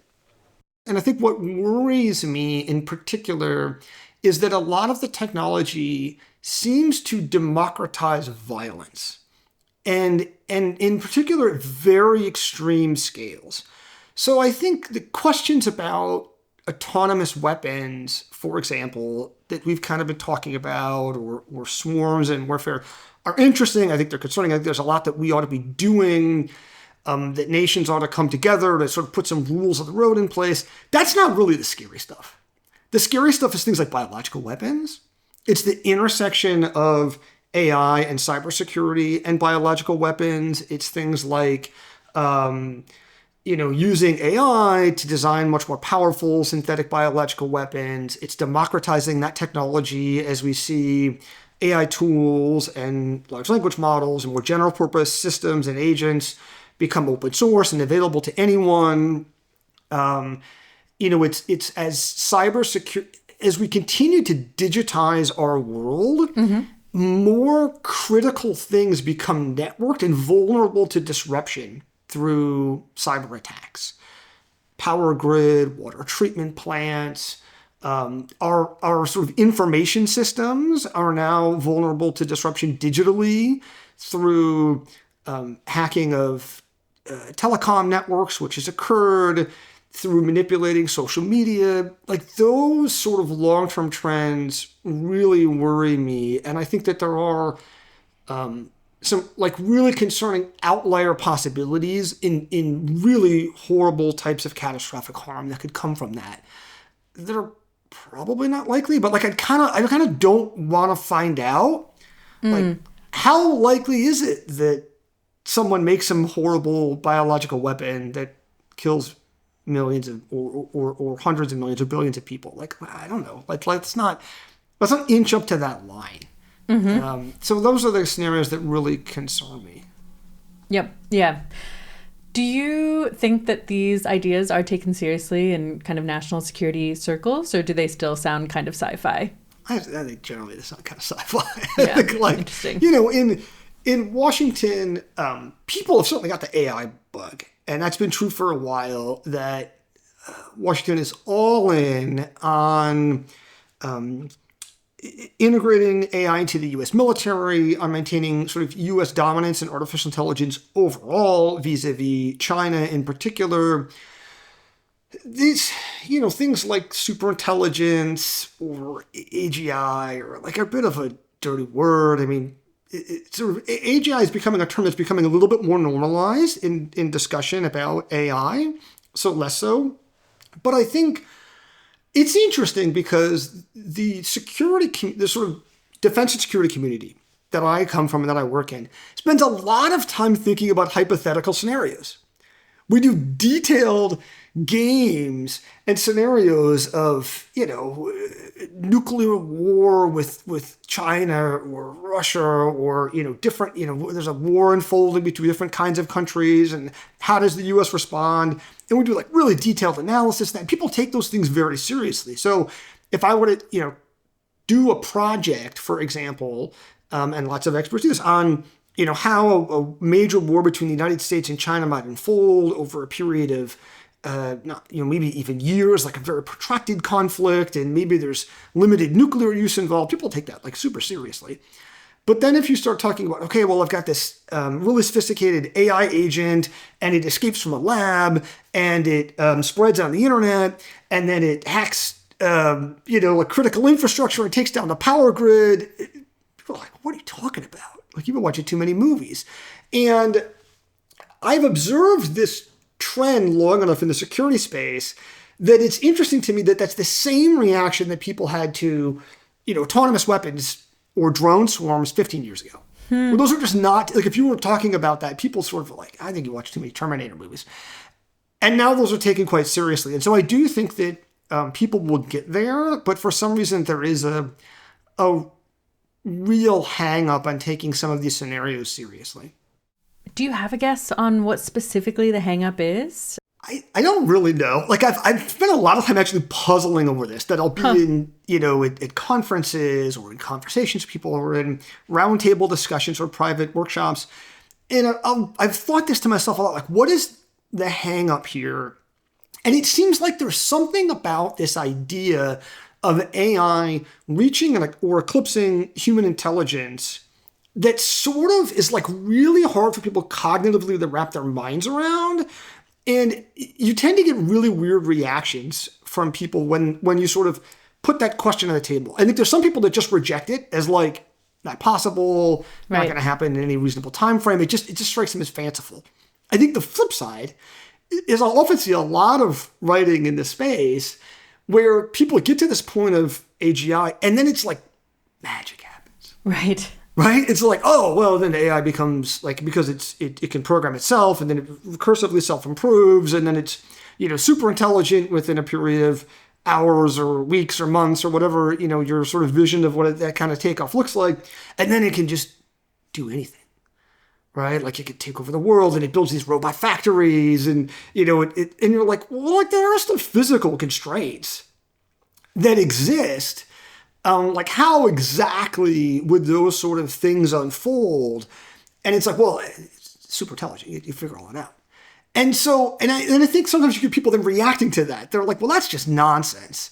And it strikes them as fanciful. And so I think there's something about this idea, I don't know what it is, of AI eclipsing human intelligence. It seems really hard for people to just like grapple with in a way that's grounded and that takes it seriously. And I don't know why that is. Yeah, super interesting. Pushing on, what impact will AI and autonomy have on cyber warfare? Well, this is a place where I do think the effects of AI will be very dramatic and much faster than in other areas, like in physical domains. But it's maybe worth starting where we are today, which is the effect is somewhat limited of AI and large language models, at least. Now, automation is already widely used in cybersecurity for defensive and offensive purposes. The first self-replicating worm. The Morris worm dates back to the 1980s. So we've had self-replicating malware for a while now that can spread across computer networks. We've had some really quite sophisticated cyber weapons. Stuxnet, the one that is widely believed to be built by the United States and Israel, that took down Iranian centrifuges to sabotage the nuclear program, had really sophisticated automation so that it could spread across networks that were air-gapped from the internet, and where the sort of people controlling them, the humans couldn't direct what the malware was doing. And certain forms of automated vulnerability discovery and patching have been around for several years now. I think we should expect that AI will continue to sort of advantage both attackers and defenders here by finding more vulnerabilities more effectively, by being able to recon networks to better understand what's happening, sort of throughout the kill chain, if you will, of a cyber attack, that AI will start to sort of play roles incrementally in each of these in enhancing human productivity. I think the sort of interesting question is, do we get to a point down the road where malware is much more intelligent and adaptive than today? And so today you have malware that spreads on its own, that is self-replicating, that acquires resources like botnets that acquire computing resources and then can use them for things like distributed denial of service attacks, can sort of leverage that. But when there are adaptations to malware, those are done manually. And so Conficker, sort of this huge worm that spread across the internet several years ago, is a really interesting case where there were a bunch of variants that evolved over time. And so the task force that was sort of put together of law enforcement and intelligence communities and the private sector to combat this worm was fighting different variants over time, but those were all designed by humans. And, so do we get to the point where you have malware that's actually able to evolve and adapt somewhat on its own? Either it's more clever when it's on a computer network and able to maybe hide itself in response to threats or adapt what it's doing to the network itself. And you can imagine a more capable reasoning model that could, assess what's going on computer networks and then sort of make some reasonable judgment about what to do, or able to actually change itself over time, and which would seem like a much more dangerous kind of threat. And we've seen sort of like concerning attempts by language models to engage in behavior like self-exfiltration, copying itself in ways that would try to preserve its goals, or copying itself to overwrite the goals that a human would do of a new system. Now, the models aren't very good at that yet because they're just not good enough yet at software engineering. But you sort of have all of the pieces in place. Self-replication already exists. The ability to acquire computing resources already exists. The sort of tendency of models, it's not common, but it happens, where models might attempt some of these kind of concerning behaviors like self-exfiltration. It looks like right now the missing piece is they're just not good enough. Like, that's going to get better. Like, you can really take that to the bank, it's going to get better. On what timeline, I don't know. So I think that's a very troubling possibility in the long term, that you could end up with malware that is maybe feels more like biological threats. Mm-hmm. Right? Where during COVID, we saw different variants over time, and then you're sort of fighting against this threat that's continuing to evolve. And seems like a really difficult problem. Yeah, yeah.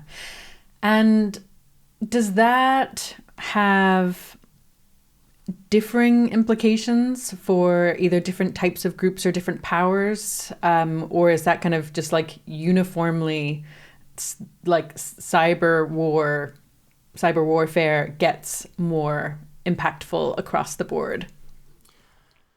I think it's not obvious that it gets more impactful because a lot of that has to do with how well defenders find ways to shore up vulnerabilities inside their networks.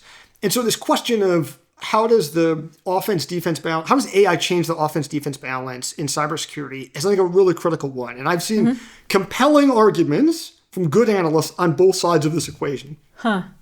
So I think it's worth starting with, okay, so today, right now, cybersecurity greatly benefits attackers. And the reason why is that ultimately attackers get into computers and networks by finding vulnerabilities, by finding mistakes, bugs in code that they can then exploit. And so the problem that defenders have is you have these massive code bases for, an operating system on a computer or a industrial control system for some industrial plant or something. And it's a little bit for defenders like trying to defend this castle that has these sprawling walls that stretch and snake over hills for miles. And you've got to cover every single possible entry point. The attackers only need to find one vulnerability, one door that's unlocked, one secret tunnel that you didn't know about that they can get in through. And then once they're in, they can cause all sorts of problems. They can escalate their privileges. They can create new vulnerabilities to find other ways in. And so that's kind of the status quo today. One of the, I think, strong cases for a couple of them for how this technology might benefit defenders is one is that if you have AI that can be used to automatically find vulnerabilities, sort of finding a vulnerability and finding the patch for the vulnerability are sort of the same, right? So if you can find the vulnerability, you know how to patch it. And if defenders use this technology to run it against their networks before it's deployed, or they're just really much more assertive in doing that, they can automate a process that right now is manual. And so that can allow them to find and patch these vulnerabilities before attackers can get in. So that sort of starts to level the playing field. Attackers can use these too, but right now, what's limiting defenders is the human cost of going through all this code, and automation really relatively advantages them. Now that hinges a lot on defenders actually do that. And that's a big problem right now in cybersecurity is a lot of times it's actually a vulnerability that we knew about, that the patch is available, but people haven't updated their networks or their computers. And that's not always true, but that is a consistent problem. And so, do defenders actually do that? The other really interesting, compelling case is that AI, I'm not sure that we're there yet, but as AI gets better at writing code, we just have fewer bugs. And that actually is, I think, really compelling because that doesn't really hinge on defenders necessarily doing anything intentionally. It's just that as we evolve over time to a world where maybe more and more software is just written by AI, if the AI gets pretty good at it, there just might be fewer vulnerabilities in the first place. And that actually just sort of shores up defenses. But a lot of it depends upon how the technology is employed by both sides. Yeah, that last point sounds pretty potentially huge. I guess it does seem like things point in different directions, and it seems like it's not clear to you that one is definitely going to dominate. But if you were to describe at least a plausible scenario that you put some stock in, where cyber capabilities do end up genuinely shifting the global balance of power or triggering escalation between major states, what is a scenario that kind of might explain why that would end up happening? I think that the scenario that worries me the most is that we end up in a world where malware is much more intelligent and adaptive, and you can end up with malware on the internet, like we have worms and botnets today, that are intelligent. They're able to have goals and to plan to execute them, to adapt to defenders. And it's just a much more difficult problem for defenders to go against. That it's not like, okay, they're fighting a botnet and then they could defeat it and then it's done. It's that this is like an intelligent and adaptive adversary in and of itself. And sort of whether it was ultimately would have been designed and written presumably by humans, but whether it was used for a certain goal, and sometimes becomes irrelevant once the malware is launched. It's already true today, where there are lots of examples where an actor sort of is trying to do something that still might not be great, like they're trying to steal passwords, for example. And then they release some botnet that spreads across the internet because of replication, and it causes all sorts of problems. Or somebody releases something open source, and now there's all sorts of variants of this that are used by others. And that seems like a very different kind of world to be in, to be countering that kind of threat. And why wouldn't this dynamic also be kind of resolved or at least helped by this thing you've already described of defenders being able to use capable AI systems to defend against increasingly kind of sophisticated cyber attacks? Well, presumably they would. That defenders would be using AI to improve their defenses. I think the question is like, well, how does that net out, and why might we still have really nasty threats?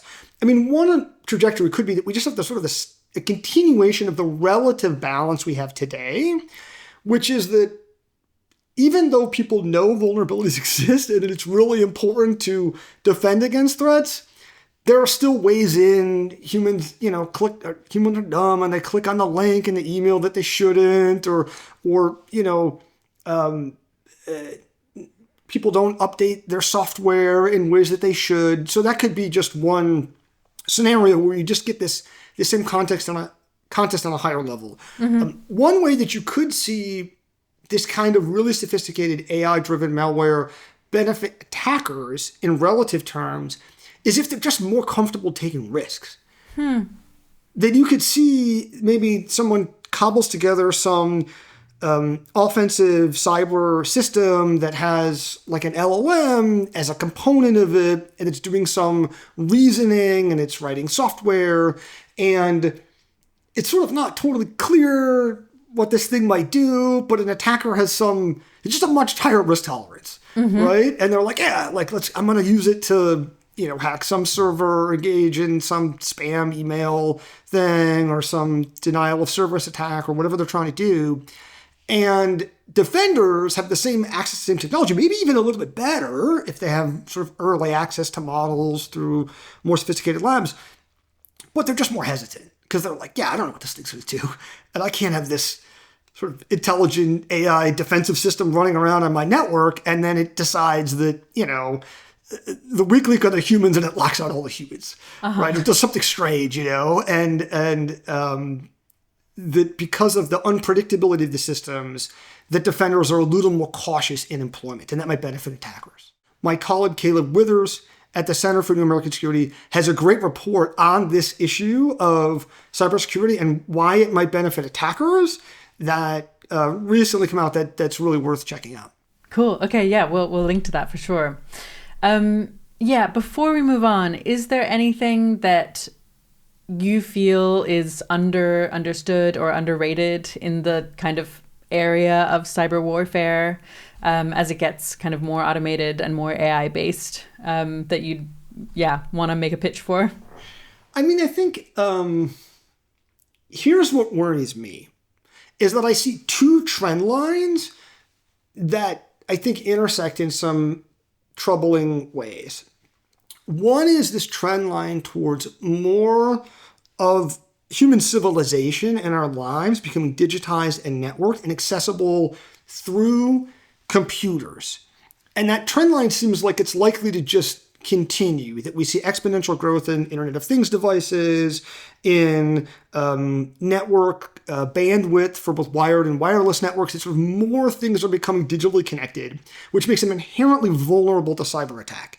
How vulnerable depends a lot on how much defenders do, but things that 40 years ago, you couldn't attack a power station through the computer network. There was no way to do that.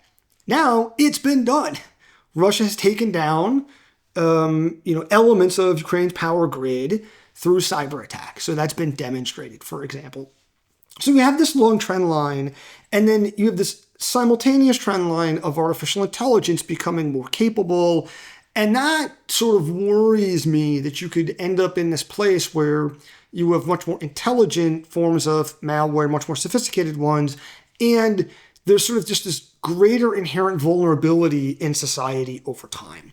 That lots of things that we care about are actually now vulnerable, just as the systems that might hack them are becoming much more sophisticated. And that feels uncomfortable. Yep. I'm unsettled.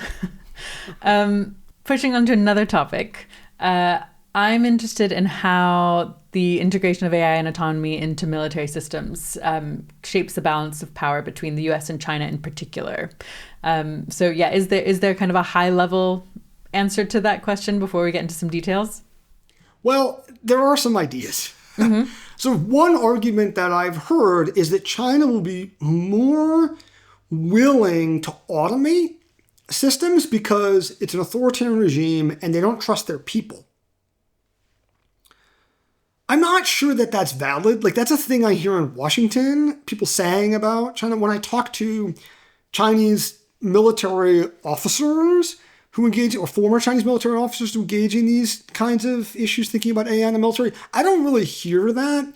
I hear a healthy skepticism about AI and a desire to adopt AI into the military, but also concerns that, maybe humans should be on the loop, or what sometimes the Chinese translation is sort of above the loop, but it has sort of this idea of supervisory human control. Maybe humans can't be in the middle of everything, but we do know that these AI systems, they screw things up. We don't necessarily trust them.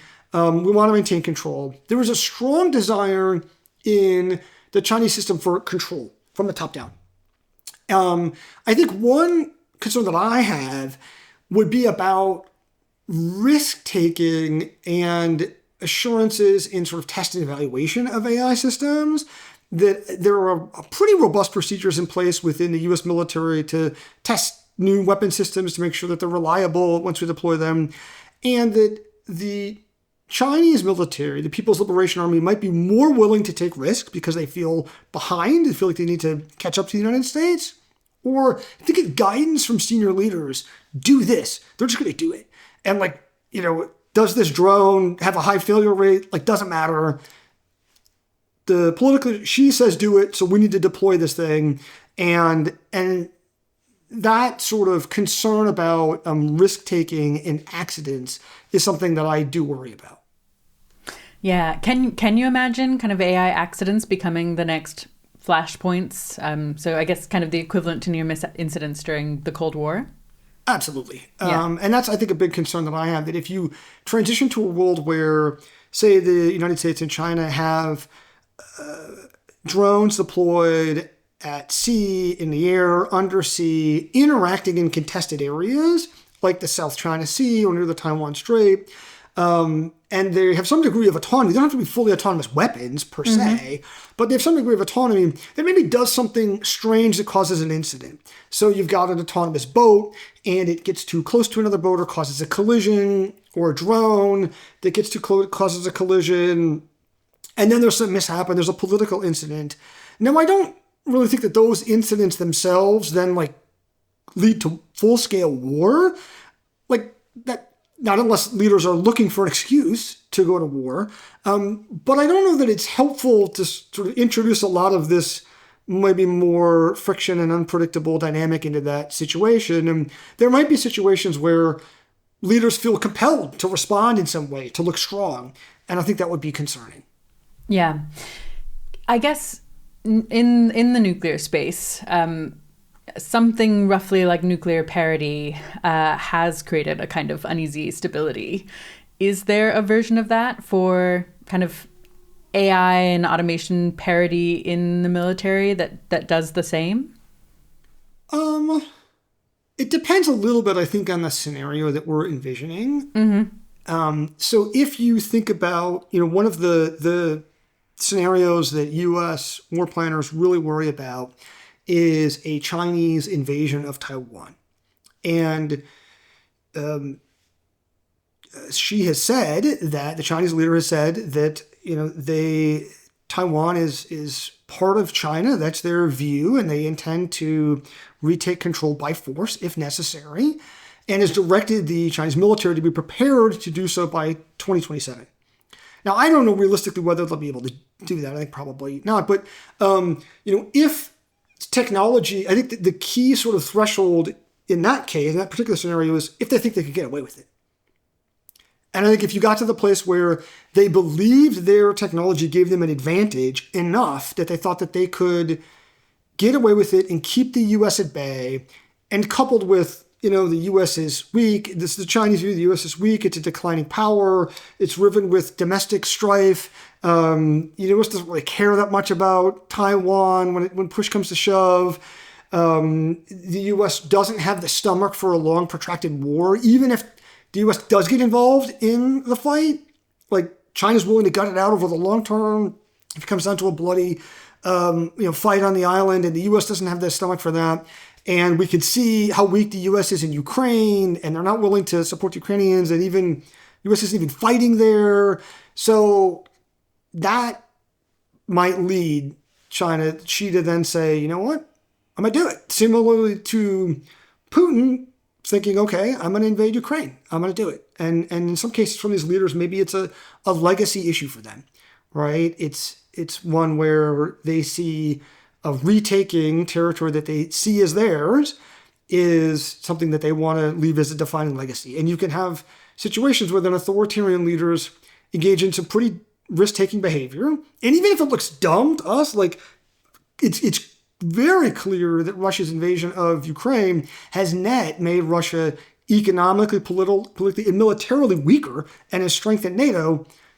He still did it. And I think that would be concerning. Yeah. So it seems like there are just so many parallels to Cold War era kind of building up of nuclear stockpiles and nuclear technology. And it seems like China has these interests that could be really benefited by having this at least temporary, if not indefinite, strategic advantage militarily. Are the US and China currently in a race to kind of automate and build AI into their military systems? Well, they're certainly in a competition militarily to maintain an advantage over the other and to adopt AI. Sometimes it's been characterized as an arms race. Yeah. It is clearly not an arms race if you use that term in a precise academic way.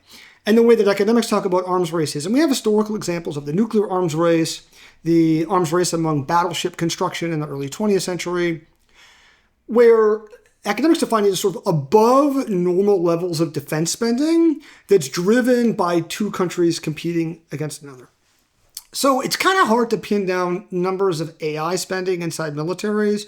Bloomberg had done some really interesting work a couple of years ago, pouring through the Defense Department budget to try to figure this out. Like, how much is Defense Department spending on artificial intelligence? And they don't have a good answer. Internally, DoD doesn't, interestingly. And Bloomberg came up with about 1%. That's not an arms race. That's not even a priority, right? Like when you have senior defense leaders saying, oh, AI is the number one priority. Like, no, it's not. Your Joint Strike Fighter is your number one priority when they look at what you're actually doing. So I think it's clearly not an arms race. I do think that there is an adoption competition in AI of how do militaries find ways to import the technology. Both the US and China are going to have access to roughly the same level of AI technology. And whether OpenAI is a couple months ahead of DeepSeek, like, just doesn't matter. Because let's say that there's, a gap of 6 to 12 months between leading labs in the United States and China. Well, if the U.S. military is charitably 5 years behind the frontier of AI in adoption, maybe more like 10, like that 1 year advantage means nothing. It's really a contest of adoption, but it becomes the most critical thing is figuring out how you use this technology in a way that's constructive, that actually advantages warfighters. And I think that's a tricky one. It has a lot to do with how militaries organize themselves and create the right incentives internally for experimentation and reorganization. And I think it's just not actually clear who has an advantage there. Okay. You've argued that military power depends kind of less on really excellent algorithms and more on data, compute, talent, and institutions.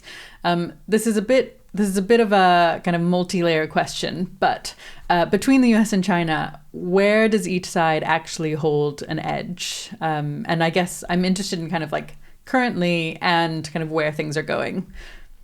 Right. So the question that I sort of had at the outset of 4 Battlegrounds, my most recent book, was the US and China are in this competition. Well, what does it mean to compete in artificial intelligence? What are the things that you're competing over exactly? What are the sources of national advantage? So if you compare it to the Industrial Revolution, we saw that during the Industrial Revolution, nations rose and fell on the global stage based on how rapidly they industrialized. But also the key metrics of power changed. So now you want to count manufacturing output and coal and steel production, and oil became a geostrategic resource worth fighting over. So what is that in an age of AI? Of course, at the technical level, there are 3 core technical inputs into AI systems: algorithms, data, and computing power, or compute.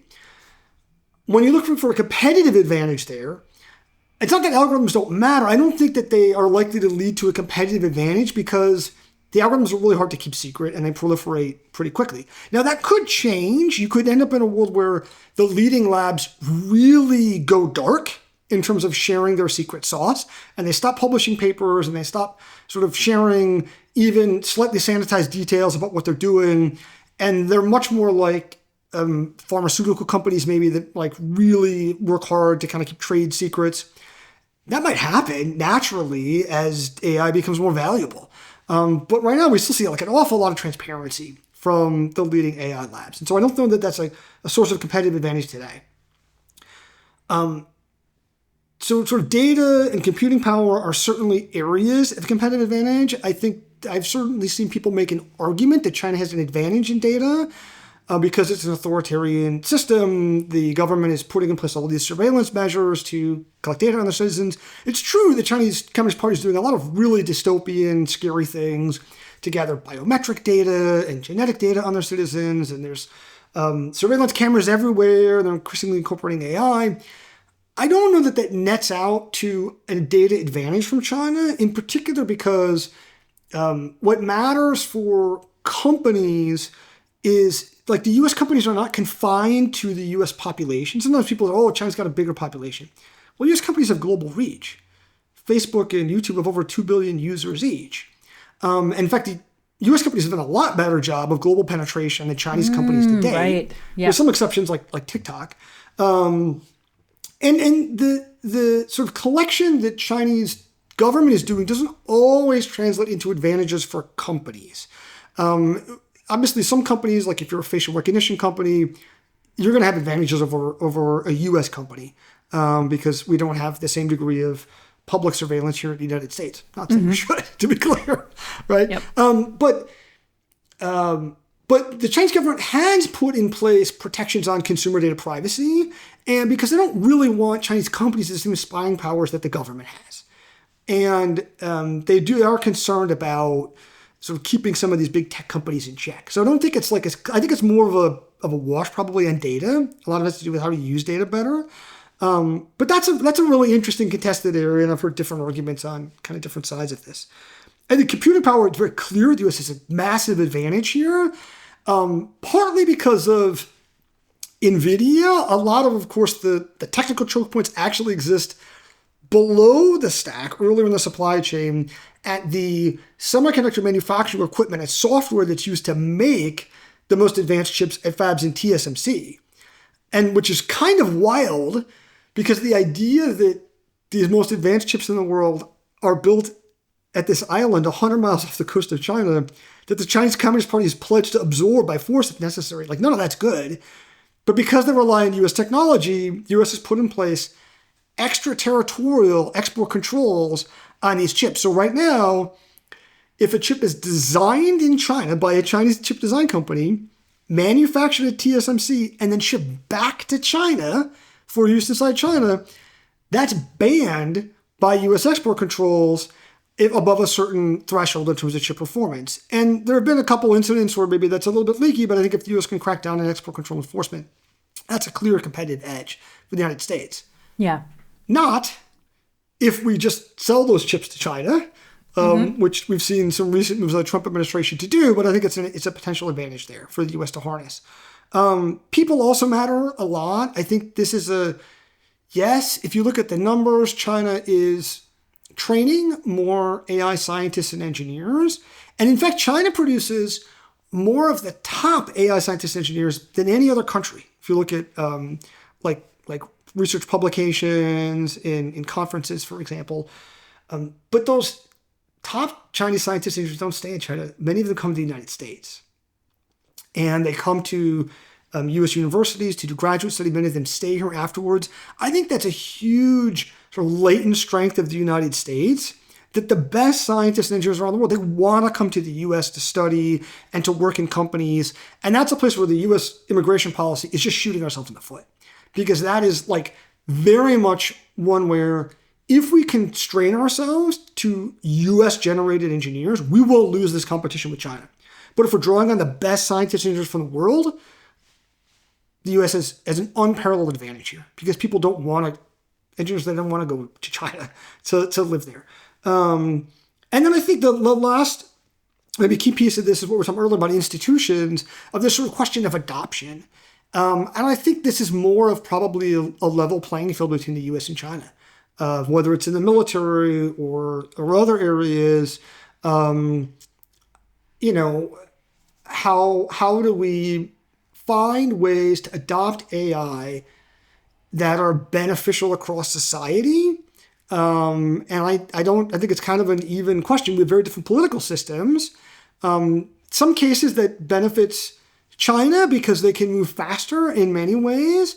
They don't have the same kind of public give and take that we have between civil society and the media and the government and the private sector. I do think that leads to better outcomes here in the United States. So I think that's very much an open question. But I do think the U.S. has like huge competitive advantages in computing hardware and talent if we harness them. Yeah. And there's more we have to do there. Do you have a prediction of which of those factors will prove most decisive? If the current trends that we're seeing hold, I think that the advantage that U.S. labs have over Chinese labs is effectively negligible in terms of societal adoption. The technology proliferates way too quickly, and what's going to matter more is how societies adopt AI to increase productivity, to increase welfare. I know sometimes people can sort of look at authoritarian systems and maybe be a little bit envious because they can move faster a lot of times. I think we saw, for example, early in COVID that the Chinese Communist Party was way more effective at like closing everything nationwide and containing the spread once they got serious about it, in a way that in the US you had like protests and people didn't want to listen. It was like a much more thorny problem here. I don't think in the long run that authoritarian systems are better than democratic ones. Democratic ones are messier, but authoritarian systems end up being very brittle because it ends up being whatever answer the top leadership wants. Right. And they don't always get it right. And I think we could saw actually with COVID's a great example here. Over time, China's zero COVID policy was counterproductive and destructive. And I do think that this give and take is a lot messier in democratic societies, but it's probably in the long run going to lead to better outcomes. But it does depend a lot on like how do we manage this transition? So if AI has really disruptive effects on jobs and the labor market, like, are we going to take care of people?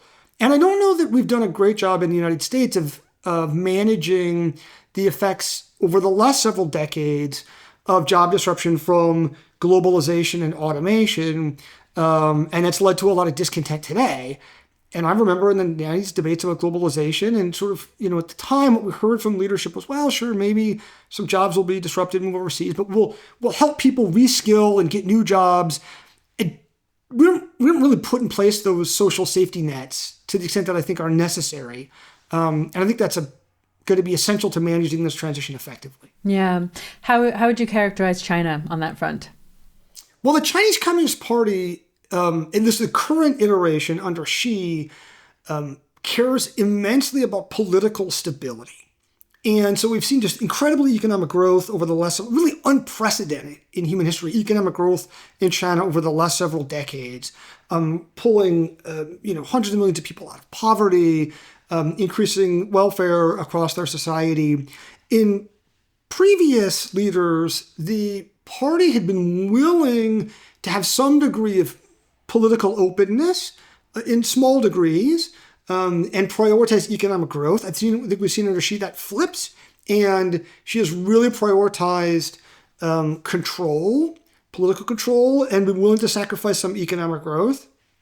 I think whether China is able to navigate that effectively is a really open question. So there's this idea of the authoritarian dilemma, that basically authoritarian governments have this choice of either they can allow openness and free economic trade and open information and allow economic growth, but that will lead over time to greater political openness as well. Or they can crack down and they go the way of North Korea. And you get political control, but you stifle economic growth. And actually, like North and South Korea are sort of like a really interesting kind of examples of this. And so I think how today China's been able to navigate that extremely effectively. They've been able to basically have their cake and eat it too, and maintain political control and economic growth. And I think how China navigates that is going to be really critical to sort of answering this question of whether China is able to continue to grow as an economic power, whether they eclipse the United States or come closer to it, or they kind of end up, some people argue, we sort of hit peak China in terms of the relative power to the United States. And at least the current leadership seems to be really prioritizing political control over growth. Yeah, I want to ask about this comparison to North Korea. North Korea has done a depressingly good job at its kind of authoritarian ruling of people. China could, in theory, potentially do even more if it wanted to, because of this trajectory toward really, really, really capable AI systems in kind of surveillance and censorship and repression. Those could get much cheaper and more effective. Does that seem like a plausible route China could go? Where, I guess, I'm interested in particular, one of our past guests, Tom Davidson, argued that AI could kind of enable new forms of authoritarianism that can actually be like really stably locked in. Does that seem plausible? Well, I think it's very clear that China is already building this very dystopian techno-surveillance system within the country to monitor and surveil and control its population. And the trends sort of are in the direction of technology enabling even greater authoritarian control.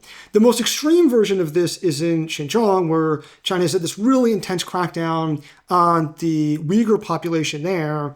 And you have sort of these concentric circles of control from actual prisons that many Uyghurs are imprisoned to, for those that are released, they're on like a sort of degree of house arrest, or even within kind of the cities, there are physical checkpoints, police checkpoints that are doing biometric scanning, that are monitoring license plate readers to track where people go. Knives have QR codes on them to track knives. Like, the technology is allowing a lot of monitoring and surveillance that wouldn't be possible. And then we've seen sort of this Xinjiangification of the rest of China, where there are surveillance cameras that are widely deployed throughout the country. When I was in Beijing last, I was sort of really struck by this, that I'd heard about all the surveillance cameras, and I didn't really appreciate just how omnipresent they are until it was physically there, that you'd be on like a street corner, they're in every street corner, there's multiple of them pointing in different directions, and halfway down the street. They're very obvious because, of course, the party wants you to know that they're watching. Right. And so in Tiananmen Square, I sort of roughly estimated maybe like 200 cameras across Tiananmen Square. Now, Tiananmen Square is huge, to be fair. It's massive. But I realized that the goal of the party is not even necessarily to like, okay, if there's another, massive protest in Tiananmen Square, to capture everyone there and their faces and who's the leaders. It's to prevent that protest from ever even happening in the first place. protests would never even make it there because there's so much monitoring of there. And so it's down to like things that almost seem absurd in the degree of control. China has this social credit system that is a little bit sometimes caricatured in how people talk about it. It's not one system. It's sort of a whole bunch of different credit scores and blacklists, some of which are for financial credit, but some of them are sort of more social in nature. So someone might get a score based on like whether they separate their trash and recycling. Like down to that level of control over what people do. And of course, technology enables really high degrees of control. So they can do things like, okay, if you use a credit card to buy a hotel room, or even you don't need a credit card, maybe we just monitor what hotels are doing, buy a hotel room in the city in which you live, what are you up to? Oh, God. Right? And so they get that data and maybe they can look into this and, you know, what's this person doing? Things like if two people are in an internet cafe at the same time every day, like that's an interesting coincidence, like what's going on there. And so I think that over time that's going to become even more. China has put in place this intense degree of control over the internet. And in the 90s, people sort of thought that was not going to be possible. Bill Clinton had famously compared controlling the internet to nailing Jell-O to the wall. Well, they did it. And it's not that you can't get outside of the Great Firewall within China through VPNs, but it's hard and VPNs are kind of spotty and people just don't do it. And so there's so much control and so much censorship inside China and propaganda by the party that the party's been extremely effective at controlling the information environment inside China. And now they're using technology to do the same to physical space, to control people's movements and where they go and what they do. And I think technology will enable an unprecedented degree of authoritarian control. To what extent that allows this kind of lock-in that you're concerned about, I don't know, but I certainly think the trend lines are very worrying in terms of enabling greater technological control. And oh, by the way, a lot of this technology is spreading outside of China to other countries as well. Right. And we're starting to see this spread of this sort of global spread of more techno-authoritarianism. Oof. It's all bad. This is the challenge. A lot of these topics are just like, it's like They're scary grim. things and like I think we're doing a great job of sort of hiring the highlight. Like, well, but what's the other side? Is there a positive side? And there are, but it's just like, none of it makes you sleep easy at night. No. Let's talk a bit about the policy tools and governance ideas that could make kind of AI and autonomy safer. Some people want a global ban on autonomous weapon systems entirely. What do you think of that as a proposal? I mean, I understand the sentiment. I think it's just not realistic. And I right now we're in a path where there is no global regulation. There's no rules of the road for how militaries incorporate autonomy. I don't think that's a good position to be in. I think it's dangerous.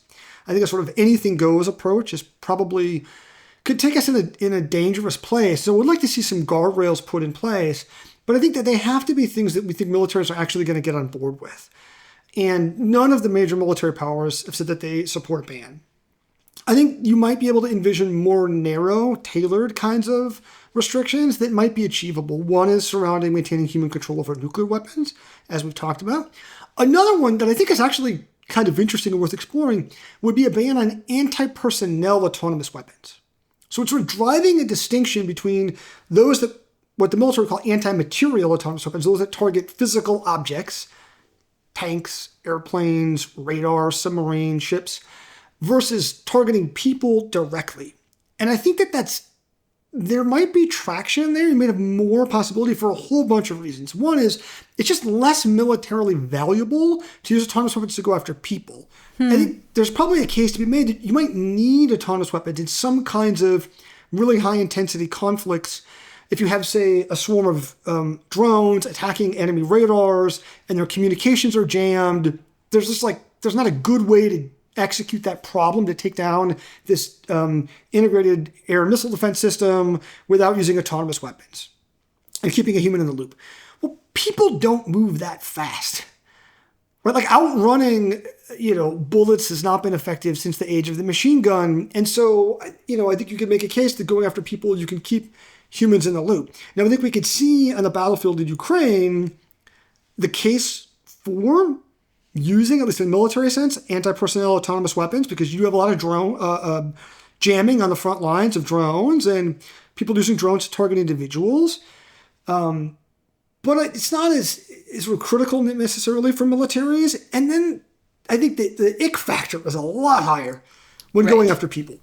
And it's not just that it feels uncomfortable. But this really does matter in terms of getting public support. But it's not just that I don't like that. I think you can make a very reasonable argument that if you are an enemy combatant or a civilian that is in a situation where autonomous weapons are targeting you and they're going after a physical object, you can escape being targeted. You can climb out of that tank and run away. You can't stop being a person. And so if the autonomous weapon goes awry, or you want to surrender, or it's having a mistake, I think that having weapons that sort of target people it could be really risky and cause quite a bit of harm, and it could take you down a path towards greater civilian harm. Maybe you have countries deploying these swarms of anti-personnel drones, and they're like, well, these people are all enemy combatants, and they're basing it on, some algorithm that looks at their cell phone connections or their geolocation data or their social media. It says, well, we've labeled them that they're all affiliated. It leads to greater civilian harm. I think there's a lot of ways in which you could sort of say that that's much more troubling, and that might be a place for countries to explore. So I think, to me, I would focus more on what's achievable here, and I think that part of the challenge is here. Some of the people who have pushed for a ban on autonomous weapons are coming out of the humanitarian disarmament community, where there were a lot of successes in the 90s after the end of the Cold War with bans on landmines and cluster munitions, and we're in a very different geopolitical environment now, particularly since Russia's invasion of Ukraine. And if countries are now looking at landmines quite differently, certainly, and sort of if you're looking at, okay, we're gonna disarm, say, Ukrainians and say they can't use these weapons that might help them in the war, boy, you better have a really strong case to do that. So I think you got to just factor in the political realities here. Yeah, that makes tons of sense. So that's kind of a broad ban, and then also narrow bans as policy ideas. Are there other types of kind of proposals for major treaties aiming to govern autonomous weapon systems that you think have promise? I think that something that involves sort of rules of the road between nations involved in air and situations where their naval and air forces might be interacting in close proximity in crises could be very helpful here.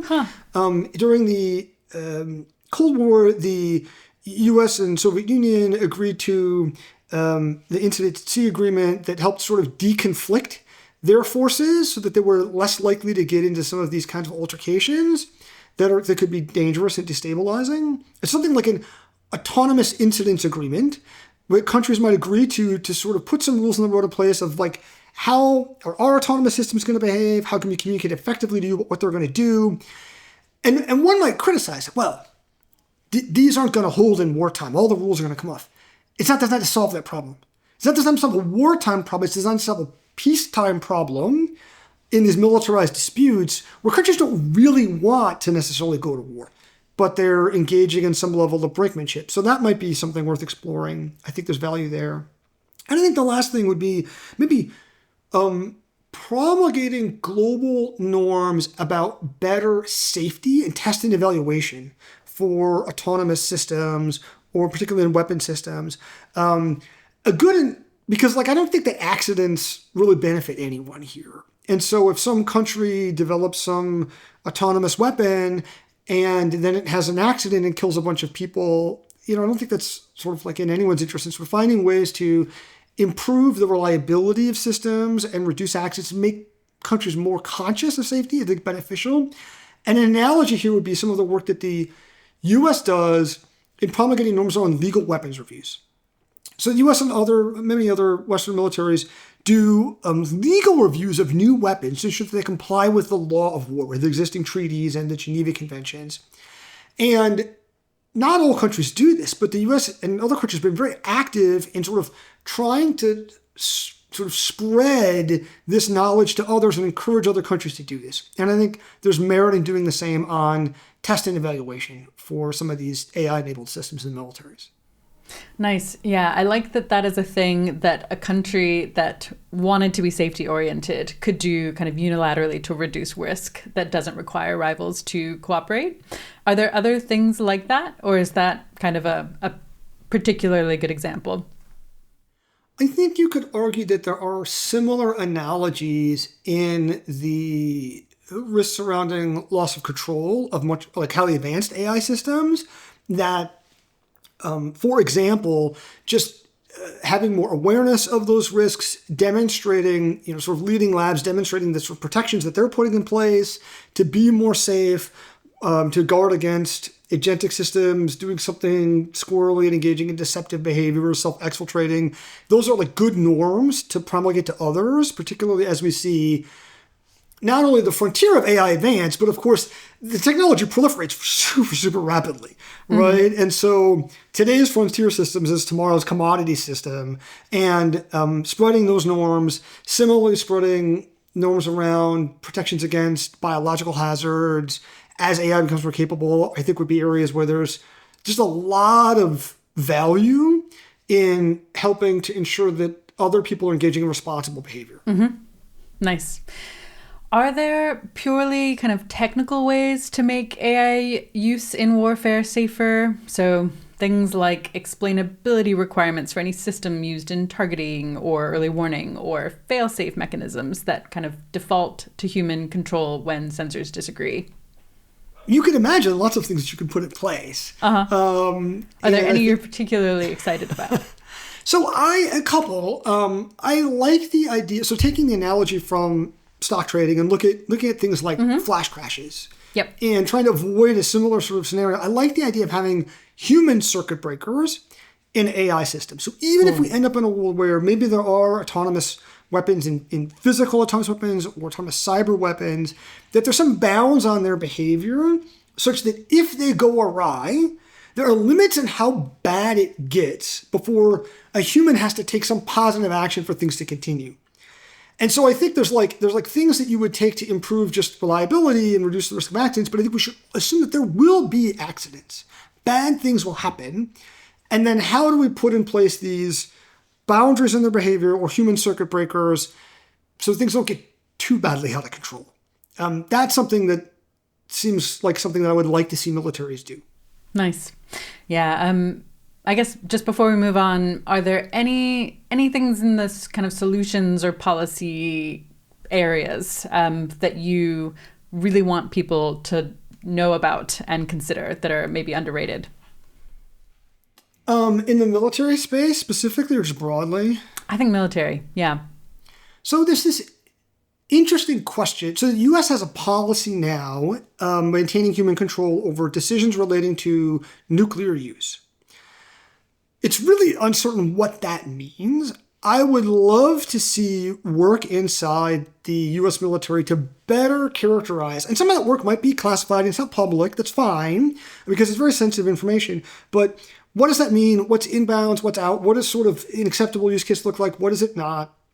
And over time, we might get some rules and policies and practices in place to more accurately characterize what good uses of AI and automation are in the nuclear enterprise and what aren't. So maybe give an analogy here. There's this concept today, nuclear operations, of dual phenomenology for early warning systems. That if we are looking at a potential missile launch against the United States, that we want two completely independent ways of sensing that missile launch. One could be, for example, satellites, and another one could be radar systems. That we have two totally independent ways of verifying it. Now, one could imagine something in the AI space of, okay, let's say I have some AI system churning through data, like we were talking about earlier, and it's coming up with some conclusion. Not only that we want some degree of auditability, explainability with the system of what it's doing, but also maybe have a completely independent way, a different algorithm trained on a different data set that's doing something similar, and that I can compare those two. And there might be some merit in really high-risk applications in having something like that. Cool. Okay, we have time for one last question. We haven't talked very much about your experience in the Army. I'm wondering if there are any kind of experiences you've had in that context that have informed how you think about kind of autonomous weapons and what it means for us to be integrating AI more and more heavily into war. So one maybe incident, a personal example that comes to mind for me sometimes is an incident that I was in when I was an Army Ranger deployed in Afghanistan. And I was part of a small recon team, and we were out operating among the mountains, and there were just 3 of us that had gone out to patrol this sort of ridge along this line. And we saw an Afghan man approaching us along this ridge line, coming in our general direction. And from a distance, we couldn't tell if, he was armed or not. Maybe he had a weapon under his cloak. If he had a radio on him, we couldn't certainly see. Maybe there were others, like nearby. Maybe he was scouting for somebody. Maybe he was just a goat herder. We couldn't tell. So we lost sight of him, and I was a little bit concerned that he might be sort of coming up behind us. So I went and maneuvered in a position where I could get eyes on him. And I ended up in a sort of this rock position where I was up above him looking down through this crack in the rocks, and he had his back to me. And I was pretty close, to be honest. I could hear him pretty clearly, and he was talking, and I couldn't tell, I don't speak Pashto. I could say stop, and that was about it. And so I couldn't tell what he was saying, and I didn't know if he was talking to some other people that might be nearby that were out of sight that I couldn't see, or he was talking on a radio, for example, maybe relaying information, and other fighters were going to come attack us. And we'd actually seen that exact scenario happen previously, where somebody had come looking like they were herding goats as cover, but they had a radio on them and reporting information. And so I settled into a position with my sniper rifle that I was ready to shoot him if I saw that he had a weapon or there were other fighters, and I sort of gauged that he was an enemy combatant. And I watched him for a while, and I was looking for some sign, and sort of in my head, I was sort of, weighing this decision. Do I shoot this man? And then I heard him start singing. And that struck me, I just instantly relaxed, because it struck me as like a bizarre thing to be doing if he was an enemy fighter reporting information about it. He probably wasn't singing out information over the radio. And I just instantly relaxed, and I thought, he's just a goat herder out here. He's talking to himself or his goats, and he's singing, he's enjoying the view. And I watched him for a little bit longer, and then ended up leaving. And I think about that sometimes when I think about the decisions that machines might make in warfare, because I was relying on kind of this broader contextual judgment of like, well, that'd be a weird thing for a human to be doing in that context. And would a machine be able to pick up on that? And that sometimes that sort of broader understanding the broader context and relying on judgment is things that it doesn't necessarily do very good at. And in the big scheme of the war, that decision did not matter. It would not have changed the outcome either way in terms of the broader U.S. campaign in Afghanistan. But it mattered a lot to him, and it mattered to me. And so to me, I think about that when I think about the stakes of autonomous weapons, that people's lives are on the line here, and we got to get these decisions right. And how do we find ways to use this technology that that doesn't lose our humanity, that doesn't cause more suffering as a result? Yeah. Thank you for sharing that. My guest today has been Paul Scharre. Thank you so much for coming on. Thanks for having me. It's been a great discussion.